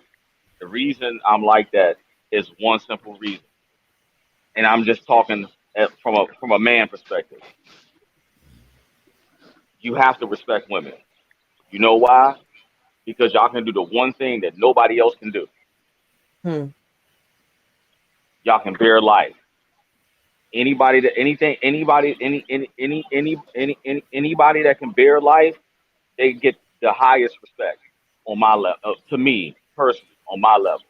So I respect all the women that's on here, and I just want y'all to I just want y'all to be happy because as long as y'all happy, I'm good. As long as y'all happy, I'm fine.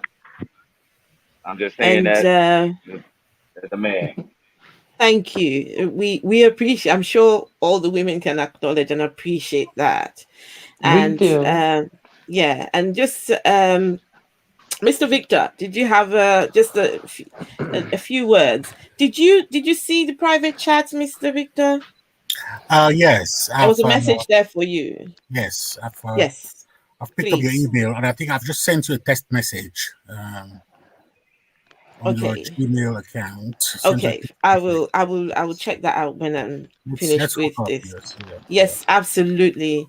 And So yes, Afrocentric Woman, before you came, Victor was telling us about how he was able to come away from the religion. And part of what he said was he had to leave for boarding school, isn't it, Mr. Victor? You that's had to correct. leave. Yes, You yeah. had to leave your home life and go somewhere else. Sometimes not just Hmm. women, people in general. When you go and see how things are done in other cultures, in other communities, then you realize, okay, the things that we were taught, maybe there are other ways of doing things. Maybe there's, it's not just what we've been told by our community. It's got to be this way. It's got to be this way. There are other ways of doing things. And if you don't go out, you don't see, you don't know. So you've got to take that step out. And so, Mr. Victor, just to round up, because it's been over 2 hours. I don't like long live streams. I like make them short.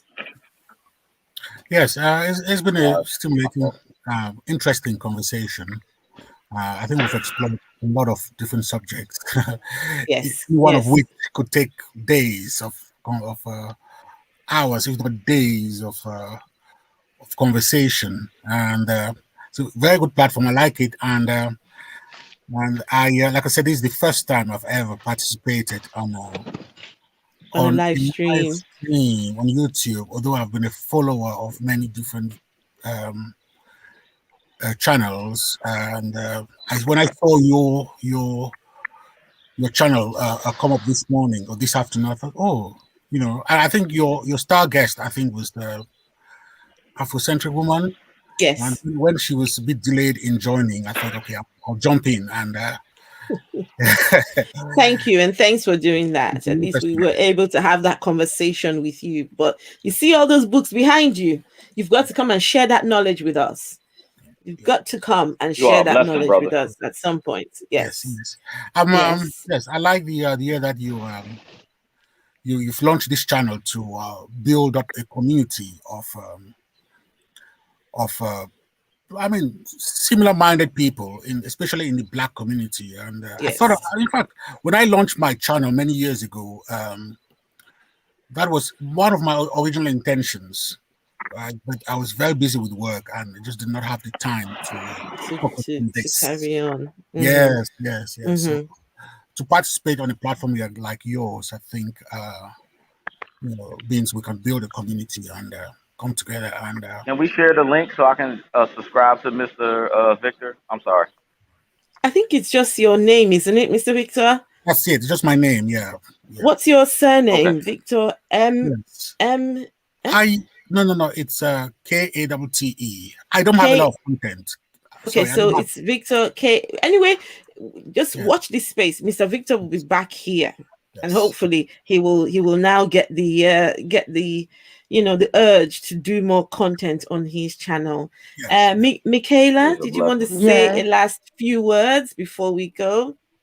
Oh shit, the killing. Shit, no. I have to say these conversations are always so amazing. And I was very happy to hear from the Afrocentric Woman, and I can't wait to subscribe to your channel because you are doing some amazing work for Black women, for women of African descent. And I look forward to to seeing more from you. And I can't wait for the next conversation. And I always love Mr. Mike.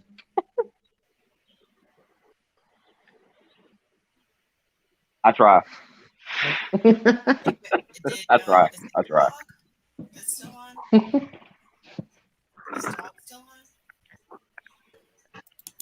But Mr. Sorry, Victor I is apologize. a I definite apologize, blessing. guys. I apologize. And Doug, did you want to say something? Yeah, I want to go back just a couple of points. One was Jesus' birthday, it's Christmas, when it Oh wasn't. gosh. He was born in the summertime. August. Religion shoe on that in for, well, it's a money spinner, isn't it? Christmas time. And Really? I never thought there was an actual time that we knew that he was born, and we just made a day. no, it was like summer. I think Then Mike said why do we celebrate August. Christmas then? He was born on Umar's birthday. Oh my bad. Sorry. Well, Oh my they God! If I have to hear from those ignorant ass Negroes, Omar and Kelly Samuel just need to I'm get off sorry. the I shouldn't have internet. said that. My bad. My bad. I'm sorry. I'm Mr. sorry. I'm Mike, what sorry. are you doing, well, Mr. Mike? it's just typical. It's just typical religion. It's lies. And when it's lovely to meet you, Afrocentrist. It was you said some wise stuff. It was great. Absolutely. About the hell thing, the Lake of Fire hell was first composed in 1307 by Dante, and introduced to religion in My middle name. Yeah. 1611 in the King James Bible, which even that Bible's been rewritten umpteen times after. But yeah, hell in scripture is just grave or eternal nothingness, which is basically death. So I So it's wouldn't not worry even about a that. lake fire. No, there's no lake of fire in original scripture. As I say, it's just used as a It fear was mechanism. Sheol. It was Sheol, isn't it? Sheol, they call it. That's what they call Show, yeah, Sheol. show. Sheol. I'm sure Mr. I'm Victor can come and tell us a bit about religion. Sheol. And Dog is my the only problem person also Show. on with the internet that religion made me break out of is character. and people don't know how Christianity was spread all over the world. It was through genocide and Oh, murder and Michaela, rape. Michaela, that conversation right there. That's a huge conversation. How did That we Christianity definitely need spread? to have. Because Mm, people are really thinking this is a religion that's peaceful, and it is not. it It is isn't. not It isn't. peaceful. No, It isn't. it's a religion is hateful. It They're hate is. groups. Mm-hmm. It has so much Let's bigotry in it. And we talk about misogyny. That's not the only form of bigotry that comes out of the church. We know many others, okay? And what really stuck out to me, I didn't even think people practice that part of the Bible. When you said that like a woman on her period cannot go to the front of I I'm so disgusted. that was crazy. That is That's Mm, disgusting. crazy. Yeah, mm. That is Yes. absolutely disgusting. that's Can I, Orthodox Jewish. if you really want to be disgusted with religion, just read some of the books of the Old Testament. You know that the Oh, one I that have. And I was disgusted after I'm like listen, the Old Testament just disgusts me. The religion in general is just nasty and hateful and disgusting. Like I hate I can saying this. barely get through the Old Testament. I what hate do you saying guys this make of this? What do you guys make of because this? I studied it. Yes, sorry, Doc. I'm sorry, Mr. Victor. Yeah. I hate saying this, but like I said it before on one of I said it on one of Mrs. Esther's lives before. Like it's the most contradictory book I've ever seen. The most It contradictory text is. I've ever seen in my life. Like in one side it's a like me and my mom used to say on one side it's an eye for an eye. Then the other side, like you turn the other cheek. Hold on, wait a minute. So am I supposed to like retaliate or am I just supposed to get slapped in the face? I don't understand. Mm, You gotta But explain you this know to what me. they say? It's You know what all I'm in the saying? Old Testament. Da. This I'm like that was before Jesus' message, but that's still bad though. That's still Right, wrong. right. But The that's what I'm things in saying. there are Yeah, like evil. It There's literally says to stone gay people to death. Like, are we going to ignore that? It says to stone me, women who are uh, pregnant before marriage to death. but Yeah, after they've me and dog drank got the into bitter me and waters. dog got into a whole argument the last time, and dog remember like I was like, first of all, we had a Scientology like discussion. I was like, okay, Oh.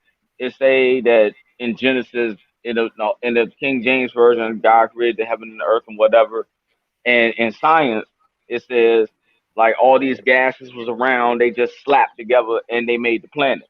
I me and dog got into a whole argument, not even an argument, like a debate, like, well, where did this conversation. gas come from?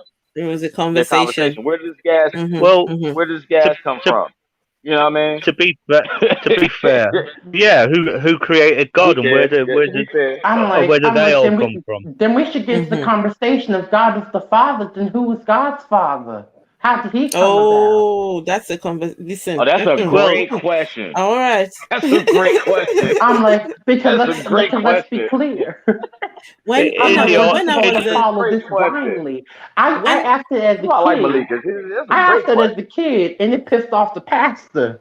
when I was a child, we had a school. No, it was a Bible Great study fucking teacher would come question. to the house to come and teach, and he'll teach us about Ooh, Jesus and all these things. God is the Father of Jesus, and And I asked him the question, "Who is God's Father?" And he said to me, "You've just asked me a silly great question." question. And he said, "I It's haven't not got the silly. It's answer to that logical. question." He said, "Wait till you get to it. When you become an adult, you'll understand Oh, I never thought about that. why that question is very, very silly." And I am an adult now, and I still haven't found the answer to that question. Who is the father of God? And I don't think we'll ever find that answer. And to be honest, I'm Because not he doesn't interested. exist. But Miss Doesn't Esther, Everything exist. that exists has Doesn't parents. exist. Hmm. well, Miss Esther, or I'm going Miss to. he's the Esther, best hide and seek champion in the world. Hmm. that's like the Hmm. question I asked. That's like the question I asked the other day. Like when I was 6 years old, I was sitting there and I raised my hand in church and I was like, I have a question. Pastor was like, "What's up?" I said, okay, if it's the Father, the Son, and the Holy Spirit, like, is it three different people?" I literally said that, and I was 6 years old, and Mm, everybody laughed at me. I was like, um, I didn't think it was funny. I was being logical. Like that don't make no sense to me. Like you have to explain this to me. So Malika asking that question is the greatest question of all time. Okay, if God is supposed to be the Absolutely. father, well, who is daddy then? What? Absolutely. The Afrocentric woman, who's the the Afro mother? And who's the mother of God? I'm like, since Right. religion is so, I'm like, it's okay. so against Listen, women. we need to try and finish this. If we carry on like this, we will not come to an end of this live stream. Foolishness. And I want the Afrocentric woman to say, when is your next live stream, the Afrocentric woman, so we can come. I don't know when I'm gonna do Okay, it, okay, but okay, I have a couple videos I'm about to edit and put out today. okay. So please do subscribe to the Afrocentric woman. And Yeah, I've subbed. it's so fantastic. And the Afrocentric woman, me and you, I will contact you. We need to do this again. It's, how things have turned out. It's the way the universe will have it. But then me and you need to come together and do a proper, just a conversation between me and you. Let's talk, especially about women, empowering women, and getting Yes. women to wake. I was going to use the F word, but no, I'll not use the F word. I'm going to wake the F up, you Yes, know. yes. I'm like, we So should do a panel of women. Let's do that. Let's get exactly. a black women's panel of a black atheist women's panel. Let's do that. We should Um, do that. okay, we will, and that's something. Watch this space. I'll We, mute we my we'll mic keep for that one. I want to we'll hear this. keep we'll keep doing more stuff. So please do subscribe to the Afrocentric woman. And Mr. Victor, please do. Okay, you have contacted me, so I will respond. I want to thank every one of you for coming on the live stream. Um, Interesting conversations. And I'm glad that the Afrocentric woman finally joined us. But we will come back with the Afrocentric woman. We because she has some very very interesting things to talk about. I love the way she is very blunt and very straightforward and very hard As hitting. women should be. We should be. A lot of us need to start being like that to get what we want and to move Exactly, forward in this world. We need to start being straightforward and stop being afraid of being called a bitch in the process. exactly, absolutely. I Absolutely. agree, Michaela. I agree. Thank you all, Mr. Victor. Thank you, Michaela. Well, Thank you. can I, can I just say, you women don't want to follow the transform wife on Twitter. Oh Oh, my oh, I God. Do know not her. get me I know started her. on her. I know her. Oh I know my I'm her. gonna spill some Listen, more God. drink. please Wait a no. minute. The Oh, level of the Afro, epiphany from the that the lady. Afrocentric woman, the Afrocentric woman. This lady called the transformed wife. Oh, this making Listen, me she cringe. is the Afrocentric. This woman called the transformed wife is the complete opposite of everything you're doing on your channel. The Yeah, complete opposite. Is she black or She white? she no she she's trying to Oh she's my she's teach she's women to be Listen, subservient to their men. she's Caucasian. Subservience and all listen. this other foolishness. Okay. She's Caucasian. She is the Uh, complete Miss Esther has the opposite best. Miss of Esther has the everything best video on YouTube. you're trying Once to I saw do. a chicken praising God, I was done. I was like, that's it. It's over. I'm It's over. like the level of brainwash that you have for a woman to Uh, think this, to say the things that the transformed wife says, the mm, level of internalized misogyny that you have to say those things as a woman irks me. mm. And It does. I Mm, think I I think cannot deal with. I think one of the things that I the don't blame you. Afrocentric woman and Come myself from can a man. start, I don't blame you. I think one of the things that the Afrocentric woman myself we can start to look at is trying to change, turn the tables around. The damage has been done. These people have done plenty of damage to the community, to women in general. And we need to start talking about these things and reviewing some of these what do you call her, the transform, some of her videos, and trying to repair that damage that has been done to women and to Oh, people in general. When you yes. when you have a damaged woman, Y'all are she the ought she y'all are the most automatically y'all. she automatically transfers everything to the people around her, so everybody's Oh, affected, men and women, everybody is affected. So children. Mm-hmm. absolutely. Y'all Because are I the think most. because Y'all the I just y'all. remember on a growing just Hold up on a on, too. side I don't note, care what just on a nobody. side note. hold Go on. ahead. Let's hear Oh, the I'm sorry. Afrocentric woman. Yeah, just on a side note, I Yes, man. think I'm that's sorry. why sometimes like that entitled like that way that that woman is sometimes I think that's why sometimes like black black women and white men have some of like the lowest divorce rates Oh, yes. because they I really never thought like about they've that. never they feel like a lot of times I don't know like I don't know if they just have Karens they don't feel appreciated but they're like once they get Y'all with are a black woman y'all are the listen. Girl, I'm like, Interesting. I'm like, I'm they like, and this we is, do I'm well like, together. and Mm-hmm, what struck mm-hmm. out to me is the amount of white women that voted for Trump. White women are not on our side at all. Yeah, I mean, they're for themselves, and sometimes I they, don't they think they are. appreciate what they Um, have. and But I say that the level of privilege that white women have, they can say that they're oppressed all they want, and they are under patriarchy, but they still have white privilege, and they yeah, refuse to acknowledge it. They act like it doesn't exist. They act. I'm like people act like it's just ridiculous to be It a is. Y'all It is. listen. Mm-hmm. I'm open to And doing and some breakdowns of it. I mean, because I oh, know that I absolutely. think Jessica X isn't she as in a the UK? as a ADOS person and as a man, y'all are the most. Y'all, I don't care what anybody says. Y'all are the most oppressed people on the planet, and I'm talking about women. Y'all are the most Mm, oppressed people on the mm, planet. It took mm-hmm, longer. mm-hmm. It took longer for women to get more actual rights as far as like in the world than it did for anybody else. And that's coming from a person And that we still whose are not family was there born yet. the who I'm from America and y'all still not there yet. So No, not yet. yeah, Not like yet. women's empower like making sure that y'all had conversations to make sure y'all can empower yourselves and change people's minds, especially men, no matter what creed, color, or religion. That's something that I'm all the way here for until it's time We for me to need more go black because men like I you because you A- are really a unicorn. You Amen. are. Maybe. Amen. uh, Okay. Especially an ADOS man I who wish I thinks had the a way horn. you do. Yeah, I Well, wish I had a horn. That's I all think I there's a know. channel. I think there's a channel called The Honest Truth. I haven't sat and listened to it, but I think that Yeah, the yeah, I honest think truth. that they Yeah, yeah, I think they great provide channel. more, comprehensive information. So does Lynn and Honor because it's Right. not a Yes. lot of black My men man. that really teach about like keeping families Family together values. and yeah, family values, taking care of Yes. your children, taking care of your wife, providing for your family. It's not a lot of that. It's I'm mostly like, like pickup artists. But I was 'Cause just that's gonna what you're say supposed to do. I was gonna say the African humanist. I'm open to looking at Yes.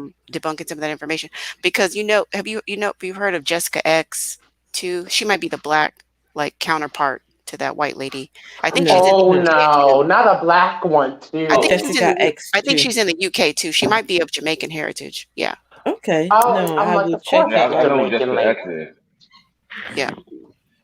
Okay. I will check her out. Sorry. Girl, I'm Sorry, gonna my have to check her out microphone. too. Is she Okay. really the black version of the transformed wife? Because I'm just I perturbed. Mm, haven't Yes, seen the transformed she wife to is. say, but yeah, I'm just saying like I've heard her, kind of like she's basically like a female manosphere.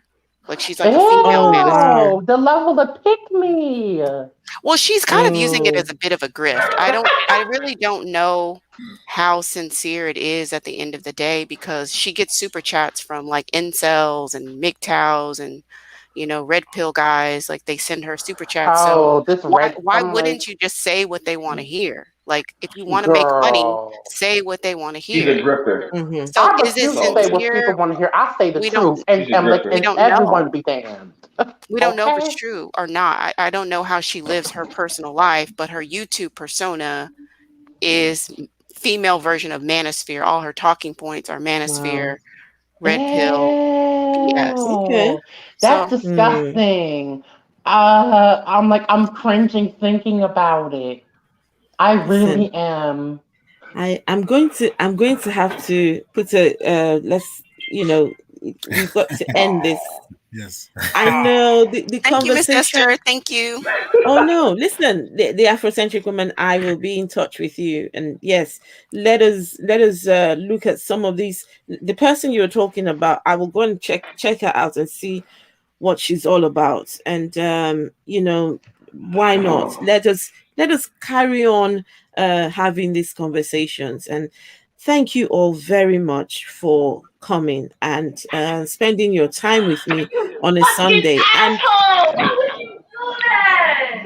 oh goodness. It was a Oh pleasure. gosh. And happy 4th of July for the Americans here. Yes, I Or was going to Thank say that you. I don't or to celebrate it all no the more. I celebrate Americans. Juneteenth, but thank or you. or Yes. as we call it here in the UK, Treason Day. Oh, Oh, treason day. oh my God, that is true. Jesus Day. I like that. I like that. That's funny. Happy 4th of July to everyone in America. And for the rest of us, just have a wonderful rest of your Sunday. It's nearly Sunday evening. Well, it's already Sunday evening where I am, nearly 6 p.m. Time to go and do some motherly duties, cooking and all QT. that good stuff. Yes. So thank you all very much for coming, and I will catch you. And please Please, subscribe to the Afrocentric Woman. yes, follow our sister. And Follow And please, our any sister. please, Let's get her views if I up. may say, please, if I may say, please, 2 o'clock p.m. U.S. time, East Coast. Please go on to Let's Get to It with E and J because they interviewing me ENJ. today, and I'm Oh extremely wow! excited. I'm So coming to that, I'm Mr. please Mike. coming through. Is come it I a into will the be live live there. stream chat. or just interview? I will be No, it's a there. live stream. It's a live I stream. I'm will gonna It's a be live come there. stream. through just because I live for you, Mr. Mike. Absolutely. I'm Please come Mr. through Victor, because thank you. I want to get. Thank you, Mr. Victor. I want everybody to come in there, like just so I can get. Those are my friends. I love them. Yes. Very good They're, if people. they're Very anything nice like couple. you, I'll consider Please them come through. family by the end of the they're funny as stream. well. They're Funny funny. as Eh? yeah, funny as hell. I don't know. Yeah. I don't know who he is, and I don't know who Jay. I don't know which ones they are. But Jay's the man. so Make Jay's the sure he's you man. like on time so you don't miss the dad jokes, man. he's yeah, his laugh is Please, infectious. Okay, so it's let's get into it with E and J. ENJ. Let's go and check out Mike on his interview. So thank you all, Mr. Victor. Thank And you, let's and give I will and be give in Thank you, love to Mr. touch. our Victor. brother Blessing, too. brother. Mike, Blessing, Okay, brother. Blessing. Michaela, Afrocentric Woman, have a good day. and You all too, of Mr. you, And Yes, Esther, sir. Victor. thank you. Bye bye. Be Thank blessed, you. man. Bye, until the boo. Bye. next Bye time. bye. Until the next Love time. you, Esther. Thank you. Bye. We love you.